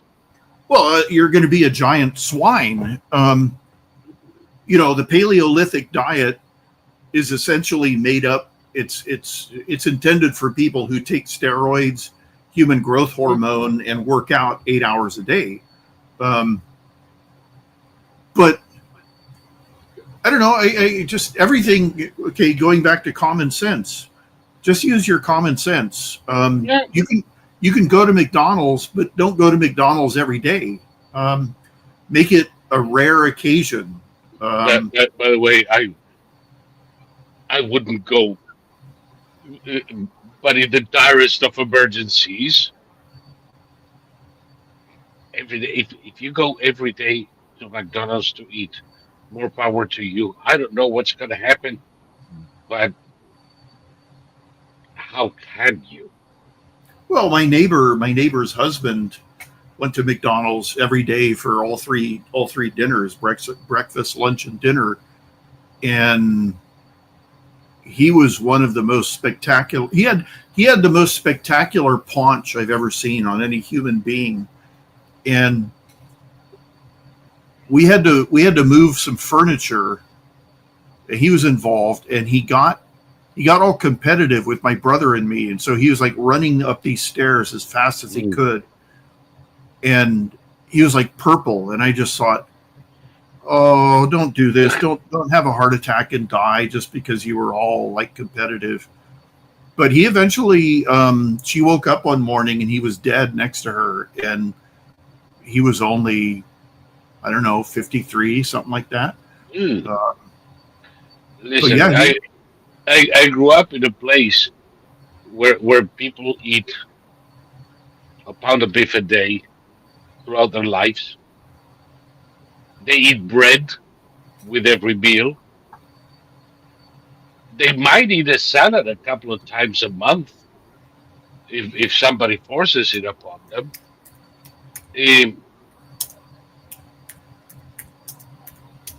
I don't see a lot of problems. What's that Argentinian sauce? It's like Chimichurri. It's not really a sauce, but chimichurri. Nothing but olive oil. For me, olive oil, because there isn't any other. But people use, God, all kinds of oils, except or perhaps including motor oil. Oil, basil, oregano, red pepper, parsley, all finely chopped or mixed, all hydrated, a little bit of vinegar and salt, and that's it. And they put that on steak, on sausages. That's the thing. And the etymology is rather funny, and it comes from English actually. It's a deformation of curry. curry. Yep. Well, Chimichurri. my father was a huge meat eater, and he would barbecue steaks for he and my mother several times a week, maybe 3 times a week. Oh yeah. So they basically ate like lumberjacks, and they both made it to 85. My diet. My father ate a pound of beef a day and died at 87 Mhm. of something that could have been controlled had it been discovered 2 years earlier, which did not happen because of the COVID fucking madness. Mhm. And my mother is just about to turn 89. And she will probably live long enough to bury me. I'm trying to avoid that, not to give her the um, the occasion to bury her own son. You know, I don't want to do that to my mama. But you know, there she is. And today we had steak with blintzes, cheese. Yesterday was steak with mashed potatoes. Tomorrow we'll have steak with something. Because what would you like to eat? I'll have a little bit of steak, and that's how we are accustomed from an early age. Um, so I guess that's not the problem. And I don't see vegetarians lasting too long anyway. Well, I mean, there's certain amino acids that you need in order to be healthy that you can't get from anything except for animal protein. And you know, vegans. There's some commercial, and it's a restaurant, and every customer, one of them says, "I'm a free range pescatarian," and the commercial is a satire, but it's real. Yes. It's absolutely real. And I see these ads. There's you can buy all these ready to eat foods that all you have to do is heat up. And they always have to say that they cater to every eating need, whether it's, and then they list off like 30 different types of people. And, eat however you want. But the reality is that we're omnivores, Yep. we human beings are omnivores, and you don't have to eat meat. That's fine. But it's not immoral to eat meat. No. There are. And by the way, if you don't eat meat, it's really not fine, because you're going to miss on those proteins, and you're not going to lead a healthy life, and you're going to end up like those old fucking hippies Well, with all kinds of deficiencies. there's certain, like, I don't eat Kentucky Fried Chicken because of the way they treat their chickens before they turn them into drumsticks. And I don't eat seafood just because I'm not comfortable seeing these giant fleets of the Chinese are fishing Chinese. in other people's waters because they've fished their own waters empty. So I don't eat seafood, but that's basically the only restrictions I put on myself. And if I were invited to a dinner without knowing what was going to be served, and they served me salmon, I would eat it because the salmon's already there, and it's not going to make a difference. No, it's a question of manners as well. Oh, exactly. And I've eaten food that I didn't want to eat. The Norwegians eat this fucking horrible mess. It's fermented. It's fermented mussels. And oh God, that's worse. We were invited into this house, and when we opened the front door, the whole house smelled like sewage. And we tracked it to this one single bowl of fermented mussels. And oh, you have to try it. She was so proud of it. It was horrible. And you put it on some kind of bread or cracker. No, I know. The same thing with the ludenfish. Putrid fish. Yeah. It's cured in lye, and then they soak it in milk, and then you're supposed to eat it. And it's not food for human beings. No. It's good for Norwegians, but then again, they're not human.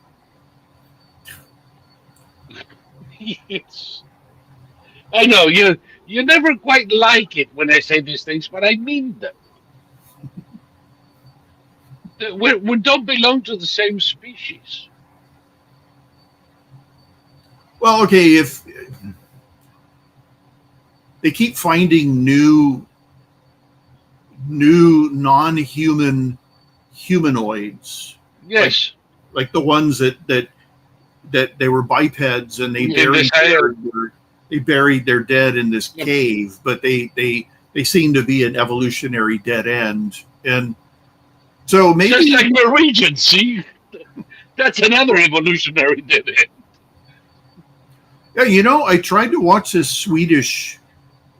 There was a guy who wrote these. He wrote a trilogy, and the first was called "The Girl with the Dragon Tattoo." That was a huge hit. And then there were Yeah. two more novels that were both made into movies, and all three movies were made in the same year, and they're horrible. They're just horrible. Yes. And all the women in these movies have had plastic surgery except for the main character. And that woman, Numi Rapace, she's now basically working in Hollywood, and every now and then she goes back to Scandinavia and makes a Swedish movie. But they're horrible. The leading man who she falls for, he's wearing like what looks like a Frank Sinatra toupee, and there's nothing attractive about him. His character isn't attractive. His features aren't attractive. He's out of shape, and I'm on the second movie, and I'm fast forwarding through most of it. It has like a 10-minute nude lesbian scene, and it's like, wow, I'm pressing, I'm watching the minutes go by. It's like, okay, now we know what the director thinks about. And the Russian GRU is involved, and it's just so dumb. And this is why everybody only talks about the first movie and the first novel, because the two that came after it were poo-poo. And I'm just marveling at this, because, you know, the people who criticize us the most in the world are Scandinavians, and it's like, okay, you guys make a movie. Really? This is it? This is the movie you made? The same thing for all of Europe. I used to think that Europeans criticized us out of envy. Now I know that they do it out of desperation. They need to justify their miserable existence somehow. There was a time where I thought that Europeans live pretty much like we do, and they just, would have loved to have some of the things we have, and they lack. And now I realize that their lives are miserable, that they live They are. like shit, Yeah. that the quality of life in Europe is comparable to economic zones in the US, those areas that are desperately poor that we need to help them. Yeah. That's the top of the European food chain, and doing worse, and getting worse by the day. 15 years ago, GDP per capita in the US and in Europe was in the European Union was roughly at parity. Today, the US doubles that of the European Union. And theirs keep falling, and ours keep rising. In another 10 years, they are going to be to us what Ghana is to them.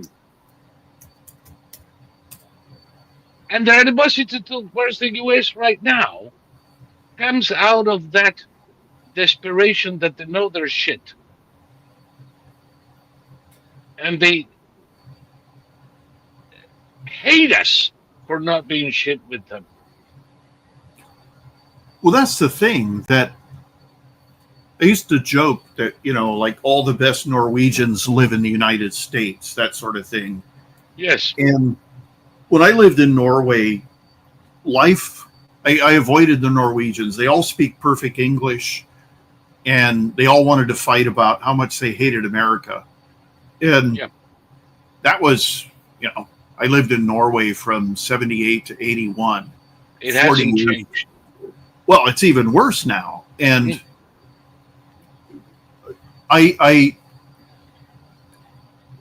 after high school, I worked a year on a shore support base for an oil an oil platform, and I used to walk to work every morning, and I had to walk downtown, and then I had to cross these two bridges, and the bridges connected these islands, and all those islands now have been developed, and it's no place to live. It's no place to live. They're living. It would be like living under the Golden Gate Bridge, like living in shadow. Yeah, like, under. Yeah, exactly, under it. And under the landing where the Masonic cemetery used to be. Yeah, and it's just the weirdest thing, because they've built everything up, and it's worse now than it was. I mean, it looks crappier now than it did when I was there 40 years ago. Yeah, 40 years ago was almost quaint. Yeah, exactly. Yeah. Yeah. Because I remember I told you we used to fly to Norway all the time. Yep. I didn't live there, and it wasn't the late 70s, but it was 83, 84. And there were places in Norway that were almost quaint, Mm-hmm. and it didn't look unlivable. But today they can fucking keep it. It's like the worst of the U.S. Mm-hmm. Filled with people that are envious of each other, under an oppressive mental slavery. Oh yeah, yeah. There's an English language dramatic version of the 2011 terrorist attack that killed 78 people, most of them teenagers. Oh yeah, that little fuck that went to the island and started killing teenagers because Yep. there's never a mass shooter in Europe. Well, they've hidden the fact that the reason he was able to kill so many people on that island was that they were play acting, going to Israel and interfering with the Israelis at checkpoints. They were training people how to go to Israel and interfere with the cops. And so this guy showed up in a cop uniform with a rifle, and they all thought it was part of the role play. So they went up to him and said, "Leave that Arab alone," and he shot him dead. It's just Figures. that's all been left out of this movie. And Yeah. So somebody says here, guilt and shame are the psychological tools that have been used to oppress the Swedes. True. And in the case of the Norwegians, true on steroids. they have something. All Scandinavians suffer from something called the law of Jante, Jante, and the law of Jante has several. What do you call it when a law has a numbered set of articles? The law of Jante has several articles, and it begins with number 1, there's nothing special about you. Number 2, you will do nothing that makes you better than the whole of us. Number 3, you will not do anything to make anyone in the group feel ashamed of their own failure. And it goes on and on and on. And it's all about how to maintain a mediocre group thing. The cohesiveness. The cohesiveness of mediocrity. Of mediocrity. And whenever Norwegians got drunk, they would start complaining to me about Norway. When they were sober, they said it was the greatest country in the world to live. Much better than the United States. But when they were drunk, because in Norway, if you're going to paint your house, you have to get permission from everyone in your neighborhood. And if one guy says, "I don't want you to paint your house," maybe he's just a dick and he's trying to he's got a hangover that day. That's it. You can't do it. I lived for a short while in Bellevue, Canton Genève, across the lake from downtown Geneva. Mm. From the back of my house, you could see, the little fountain like geyser in the lake and the city. It was beautiful. Send me a picture. I ain't going back. Number one. At one point, I start making myself a barbecue. The cops came. Mhm. You cannot barbecue outside. Why not? Because the neighbors may not like the smell of beef, Mhm. and you have to, abstain from doing anything that might incommodate the neighbor. Mhm. Besides, we the Swiss do not barbecue, therefore you won't. Mhm. If I wanted to do a barbecue, I had to do it inside and Yeah, and and exactly. and turn off the exhaust, lest the smell of beef go outside and some neighbor may go call the cops. How can people live like that? Well, don't forget, the Swiss finally gave universal suffrage to women in 1977. So up until 1977, there were parts of Switzerland where women were not allowed to vote. Well, there's got to be something good about Switzerland. I could never think of one thing. Now I realize that maybe they were a little bit more evolved. Because I recall that ever since we gave women the vote, everything came to shit. You can you imagine what people are going to write about me in social media if they get wind of this? Well, you can only hope because there's no such thing as bad publicity. No, I love it. I love it. They would be doing me a favor. Uh, Maybe I should try, a little bit of the controversial, misogynistic shit, see what happens. Um, Now, the problem is, never mind social media, I would have to see how I survive my wife. And that's a different problem altogether. By the way, Nish Dyer must be a Scandinavian because he's going, yes, Jante. Mhm. There you go. Um, I can't.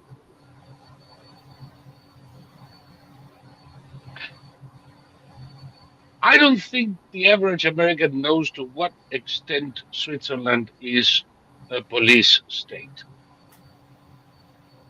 Well, There, unfortunately, there's people on our side who say the Swiss all have rifles in their houses and they don't they commit do. crimes. They don't commit crimes, and it's like, well, because it's a police state. They don't Yeah, commit crimes because they're all part of the they're all part of the apparatus. You spy on your neighbors. You turn your neighbors into the police if they barbecue beef. Um, you know. Also, the Swiss are crazy. There was a guy. His YouTube channel is called Lindy Beige, and Lindy Beige went to a shooting range in Switzerland, and it had the targets at the end with the backdrop, and above the backdrop were houses. And he said, "Why are there houses at the end of the shooting range?" And the instructor said, "This is Switzerland." And he's like, "Okay." He said, "What would happen if I raised my rifle a little bit?" And the instructor said, "Better not." So these people lived right atop a shooting range, like not a mile and a yeah, half above. Like here's the targets, here's a space of about 10 feet, and then here's your house. yeah. So what in God's name would possess people? I've been to one shooting range and there were bullet holes on every fucking square inch of this thing. It was an indoor shooting range, and it was, I've been yeah. I've been going to shooting ranges since I was 5 or 6. Even in God forbid Buenos Aires, there was the Tiro Nacional, which Mhm. was a shooting range of essentially a club that was founded by my great grandfather, and that it was originally founded as a club for lovers of guns. It was indeed a cover for a revolution that toppled the government in the 1880s. And it still exists, and we would go there to learn how to use a weapon. Not common in Argentina at all, at all. And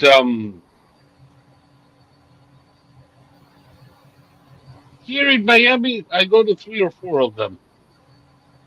Most are exactly as you described. I've seen holes in the ceiling. Yeah, exactly. Holes in the ceiling, holes in the booths. Yes, it's like, what the?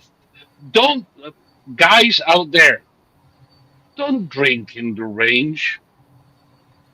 Shit Don't- happens. Also, don't use semi-automatics. Use only revolvers, because with semi-automatics, unless you're when you take the magazine out, unless you're really on top of things, you're going to forget that there's a bullet in the chamber, and that's why there's holes in all the booths, because people go. "Bleh, bleh, bleh." I don't know. I went once, and that was it. Never again.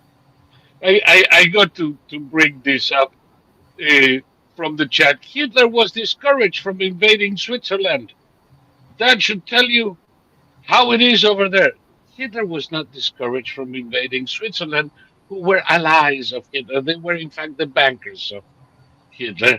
And from the teeth of the people incinerated in Auschwitz to the gold stolen from other countries, everything went to Swiss banks. Germany needed Switzerland as a so-called neutral country, when in fact they were working with the Nazis from day one. Well, I can tell you that in World War One, the Swiss constantly visited German stormtrooper schools, and right at the end of World War One, the Swiss created their first stormtrooper battalion, and they copied everything the Germans did in World War One, and they decided that the easiest thing to do for Switzerland was to basically befriend Germany, and that would prevent the Germans from invading. And you can buy all these postcards that shows, Kaiser Wilhelm peeking at Switzerland over the mountains, and the Swiss soldier saying, the rifle's oiled and we're ready. The Swiss also have all their mountain passes have explosives built into them, so invading Switzerland would be it would be much more trouble than it would be worth. Well, depending where from, because the Canton de Genève, from where I was, I used to go to the supermarket in Ferney-Voltaire in France because it was cheaper. And the fucking Swiss would stop me on the way back to check my trunk because you could only bring 2 gallons of milk. Ah, God forbid you brought 3 gallons. Stupid laws. But in any case, there are no passes, there are no cigarettes. You can just march into it and take Geneva overnight. It wouldn't be a problem. There are areas of Switzerland that would be far more difficult to access, indeed. But well, the Canton de Genève, shit, you just okay, stroll into it. Luxembourg in World War One had an army of something like 1,800 men, and when the Germans came a marching, the king gave an order for everybody in the army to just stand on the side of the street, and the Germans just marched through Luxembourg, and they didn't do anything. Yeah. And The Germans didn't conquer Luxembourg because there was no need to. Luxembourg was it was on the road, and they're doing whatever you want anyway. So fuck it. Exactly. But as you said, the Swiss, the Swiss help out.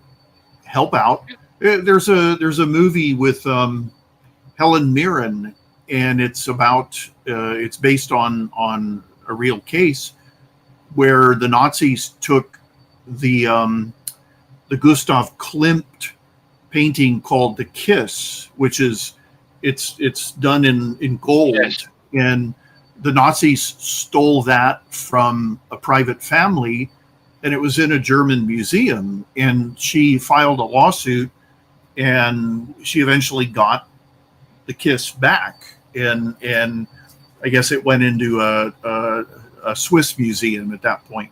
But to this day, we don't know how much money from Jewish families are buried in Swiss banks.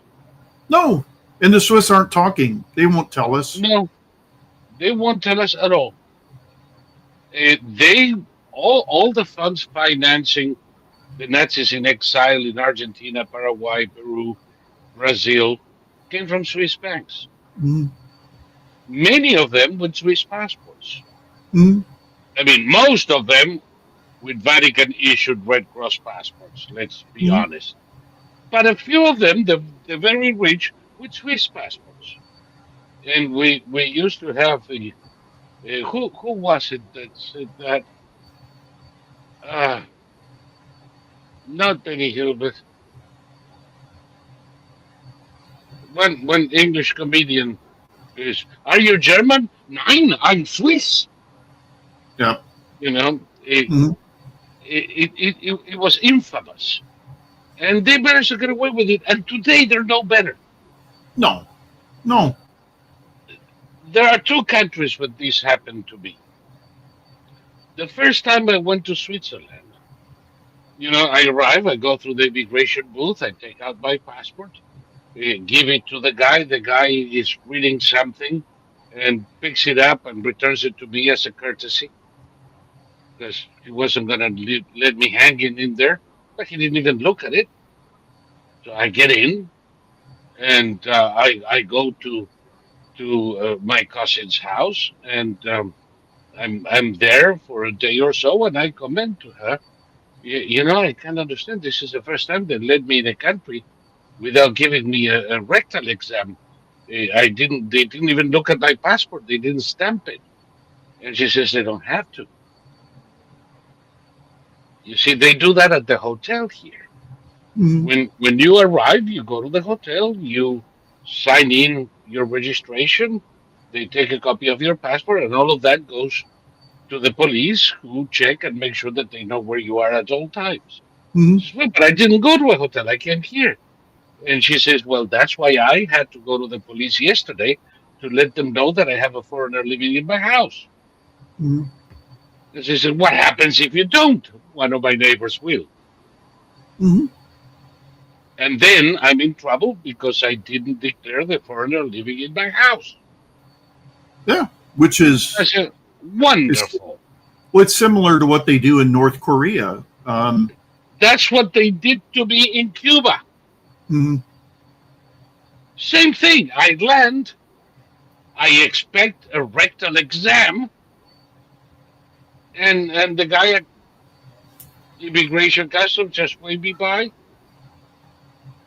And before I knew it, I was on a cab going to the Hotel Nacional in Havana, and nobody ever asked me for documents, visa, passport, anything, and nobody stamped anything. Why? Because from the moment I step into the country, there's somebody looking at me. Mm. On every street, on every hotel, on every floor of every hotel, there's people whose job is to check the comings and goings of everyone. Mm. Now, Americans, I don't think, can even imagine what living in a police state is. That's it. No, they're talking about federalized police in DC means that we're, it's a police state. Yeah. And it's like, okay, I've lived in a police state. My father dealt with the Venezuelan secret police, and this particular group was disbanded for committing extrajudicial killings. My father, when he was a bachelor, before he met my mother, he lived in the bachelor barracks, and he came home one night and he found a Venezuelan secret policeman sitting at his desk, at my father's desk, with his feet up on the table, saying, "So why don't you and I have a drink?" And my father said, "Get the fuck out."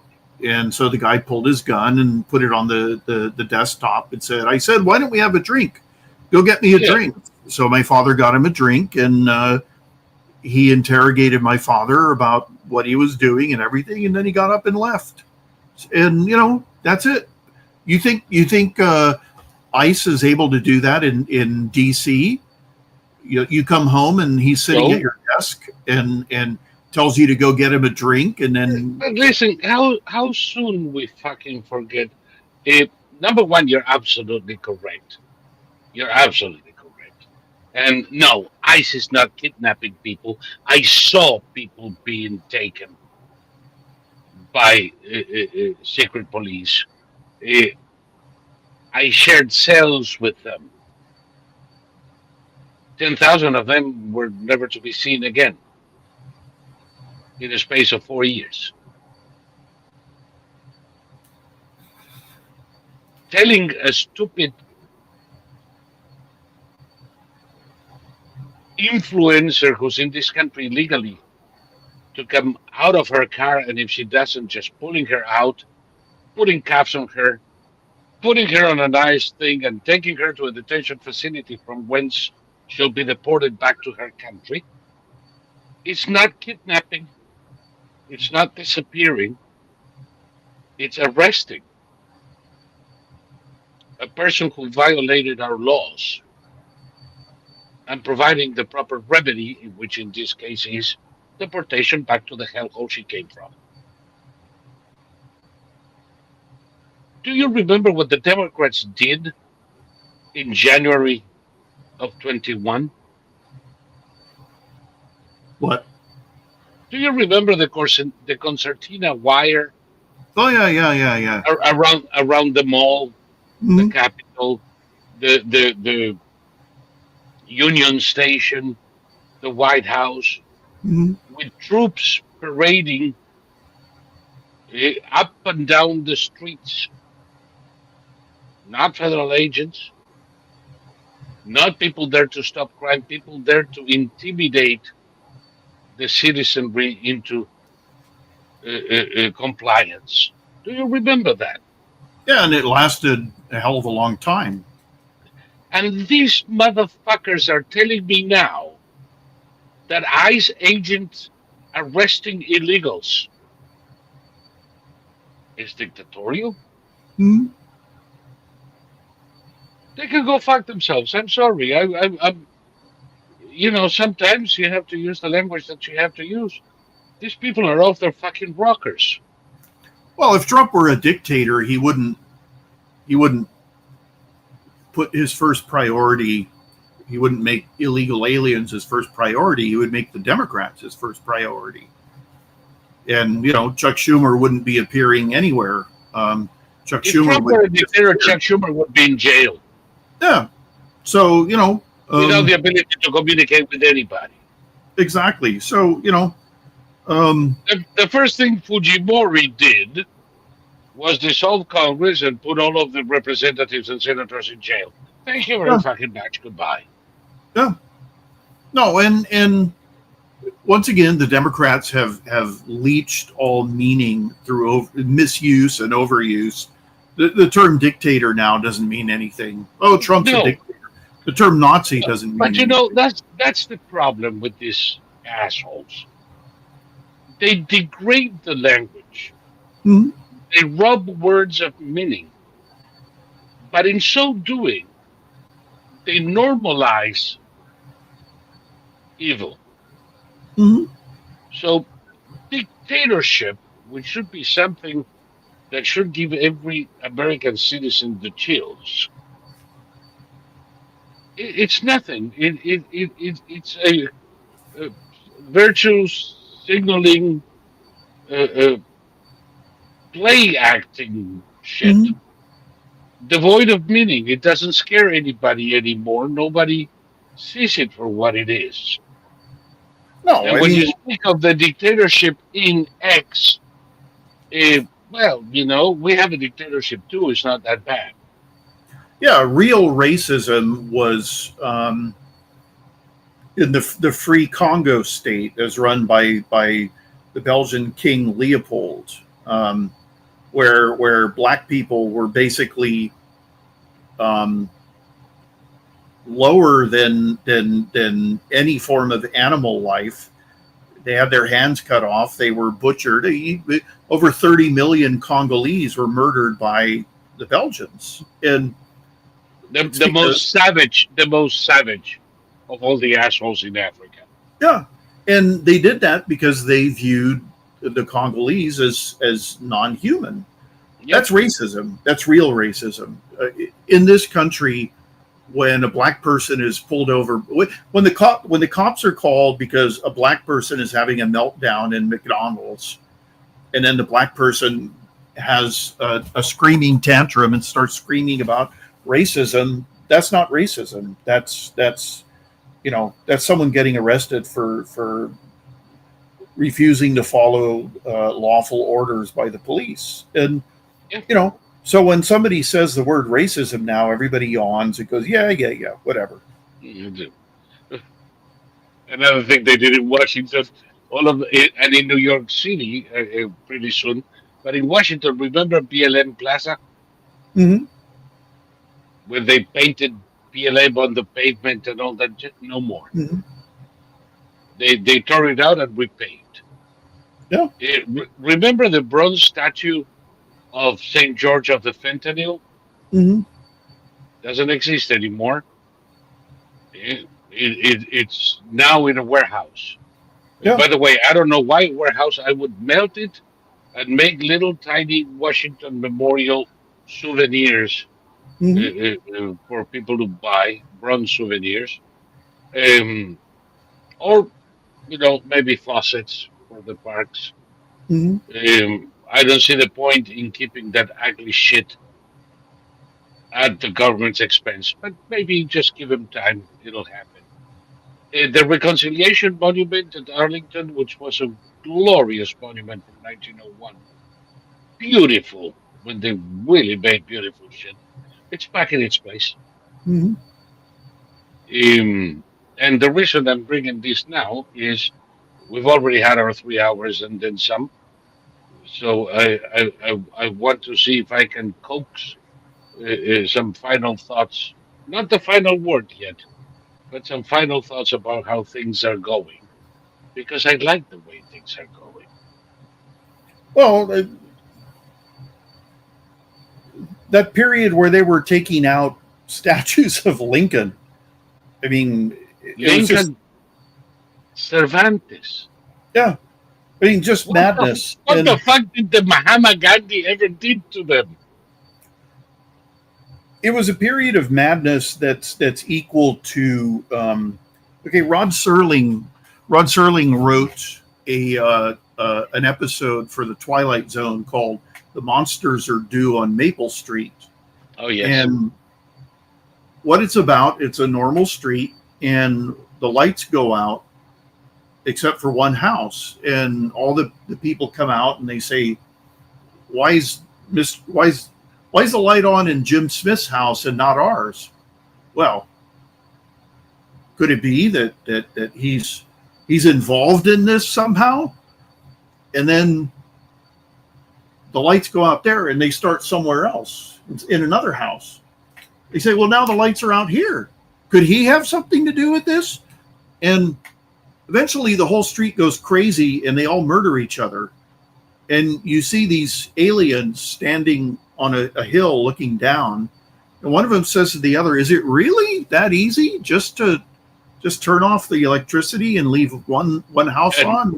And they and they go crazy and murder each other, and the other one goes, it works every time. So taking over this planet's going to be the easiest thing we've ever done.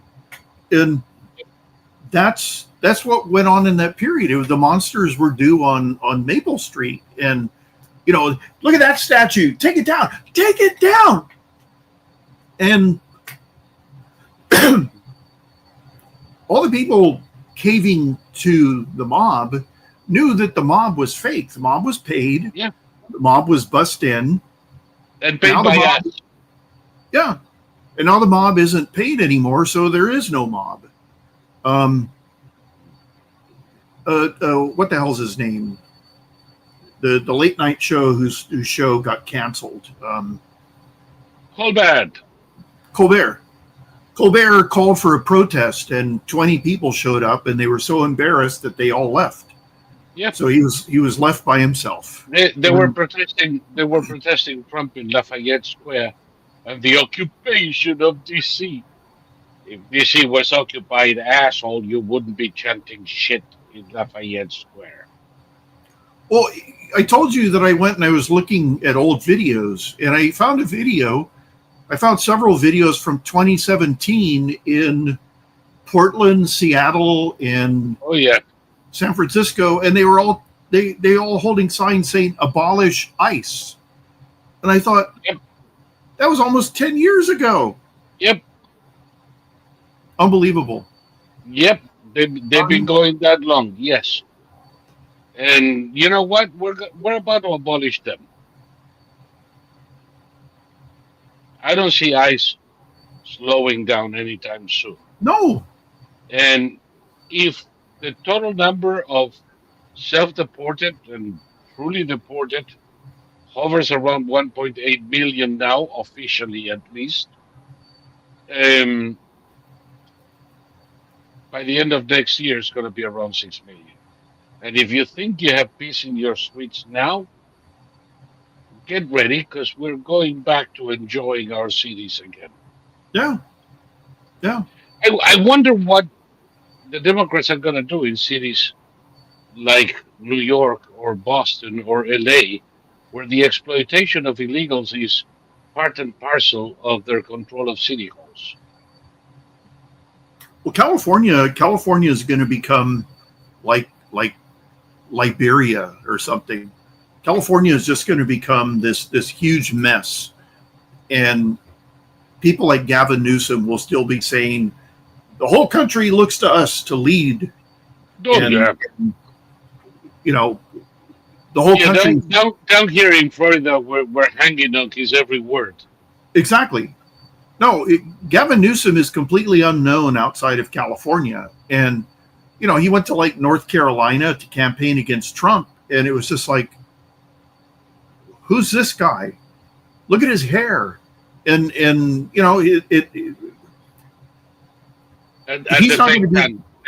fake tan did wonders for his image. Well, he's not going to be the nominee. The nominee is going to be somebody from the Democratic Socialists of America. And they're going to be destroyed by their own words, just like Mamdani. They're going to be destroyed by their own words. And Trump has finally admitted that he sees J.D. Vance as his successor. So it's going to be J.D. Vance against somebody from the Democratic Socialists of America. Yes. Do you remember when DeSantis debated Gavin Newsom on TV? Oh, with a poop map? It ended with DeSantis holding up the poop map, and Gavin Newsom just went, bye-bye. And apparently when DeSantis held up the poop map, Newsom's wife off stage was going like this. Cut the feed, end the show. So that's what's going to happen. She's the same bitch who just got $40 billion from some federal aid that the state of California cut straight to an NGO controlled by her, with no apparent purpose and no request for a grant. No. That's where the 24 billion are, Oh yeah, no, I mean, what's going to happen is that there's going to be a hell of a lot that's exposed during this Trump administration, and by the time the election rolls around, the Democrats are going to be completely taken over by the Democratic Socialists of America, and they're going to be out there saying we don't believe in private property, and we all want you to give us your property, and the whole country's going to go. I think I'll vote for Vance. And I think it's going to happen in a major way. Now, we need to bring it to a close match, as I don't like it. Folks, if you watched this far, it means you like us. Come on, confess it. You do. Otherwise, you wouldn't be here watching us after 3 hours. Way after 3 hours. So remember, if you can, to put a contribution that we may continue to do so. We don't get money from the government. We don't get money from Soros. We tried to get money from Bill Gates, and he threw the dogs at us. And when we asked Jeff Bezos, he threatened with his private security. So we don't have any money. We depend exclusively on donations from our viewers to continue keeping Quadverum Forum working and these programs. So please do. You can do it by making a contribution at quadverum.com/support us.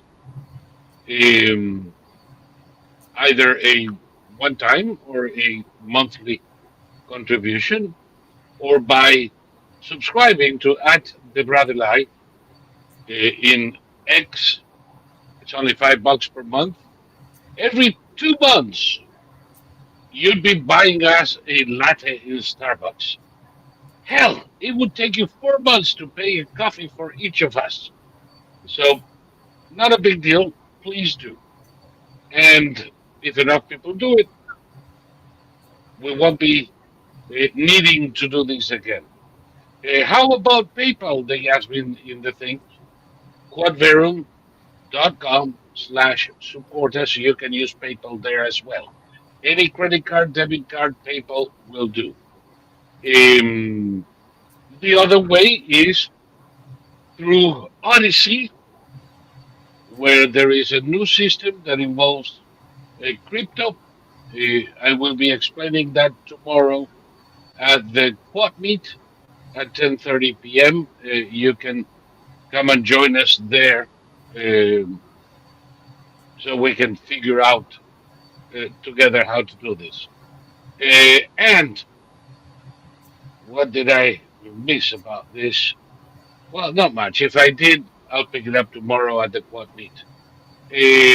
Oh yes, and in Odyssey, you can make a contribution to the channel. You can make a contribution to the chat, and you can join as a member of the channel, which will give you access to members-only programming and other perks.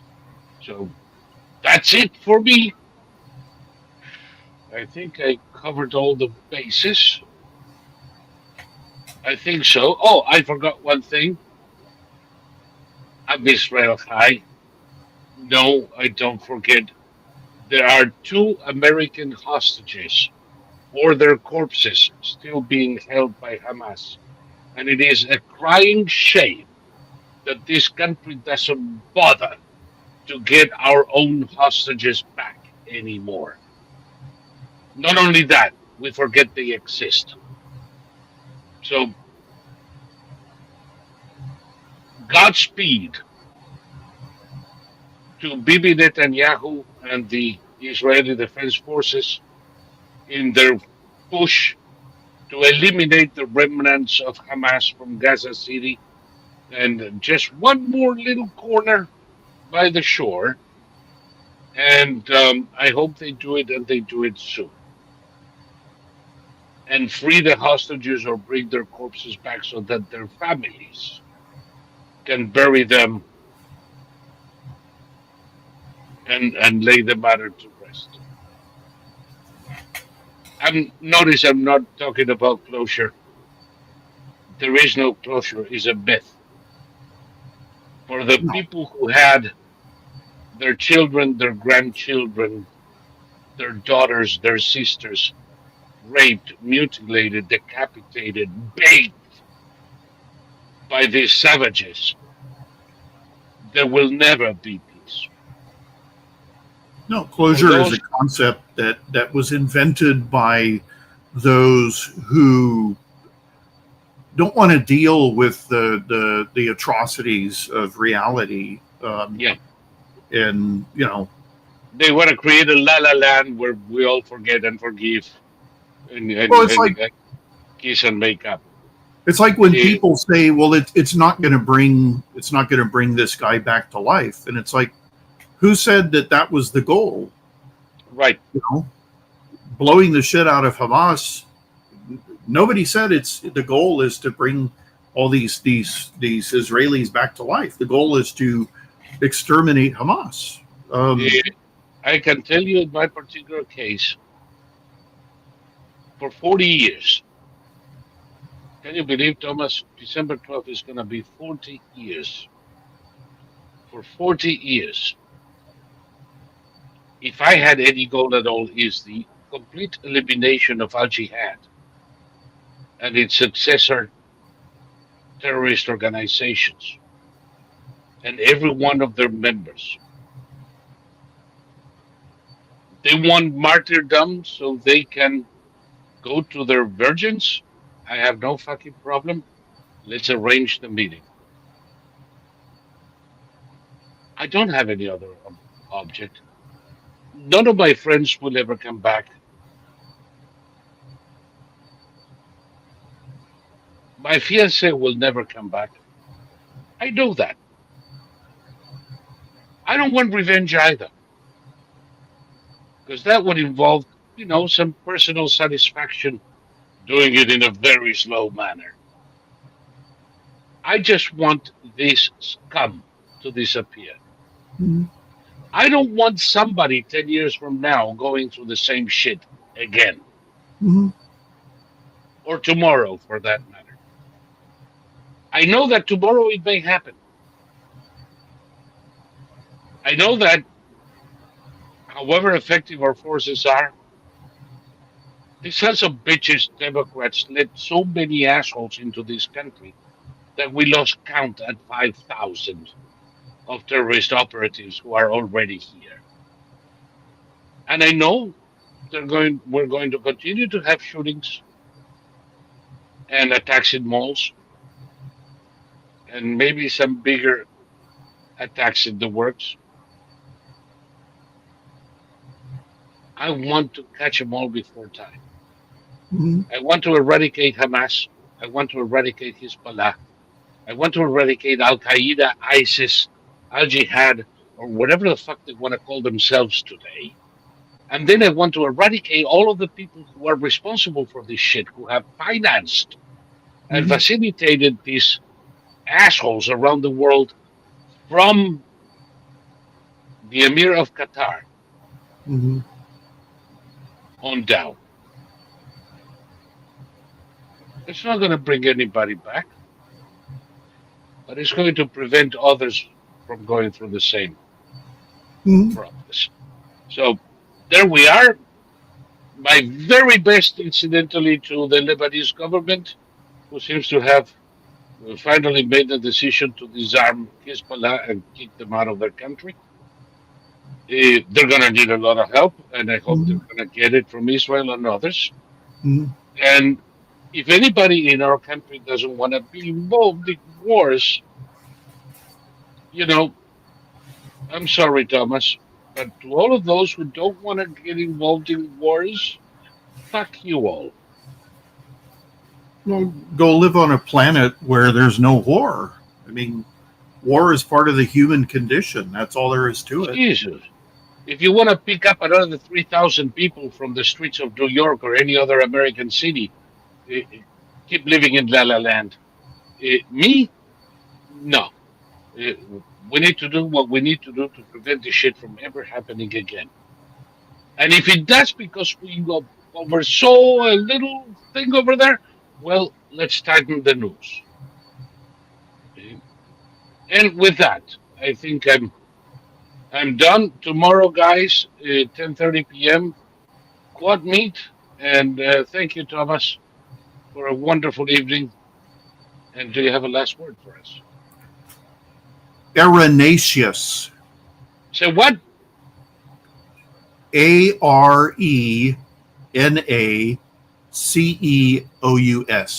Arenaceous. Audacious. Nice. Now I got it. Thank you so much, Thomas. And I'll see you next week.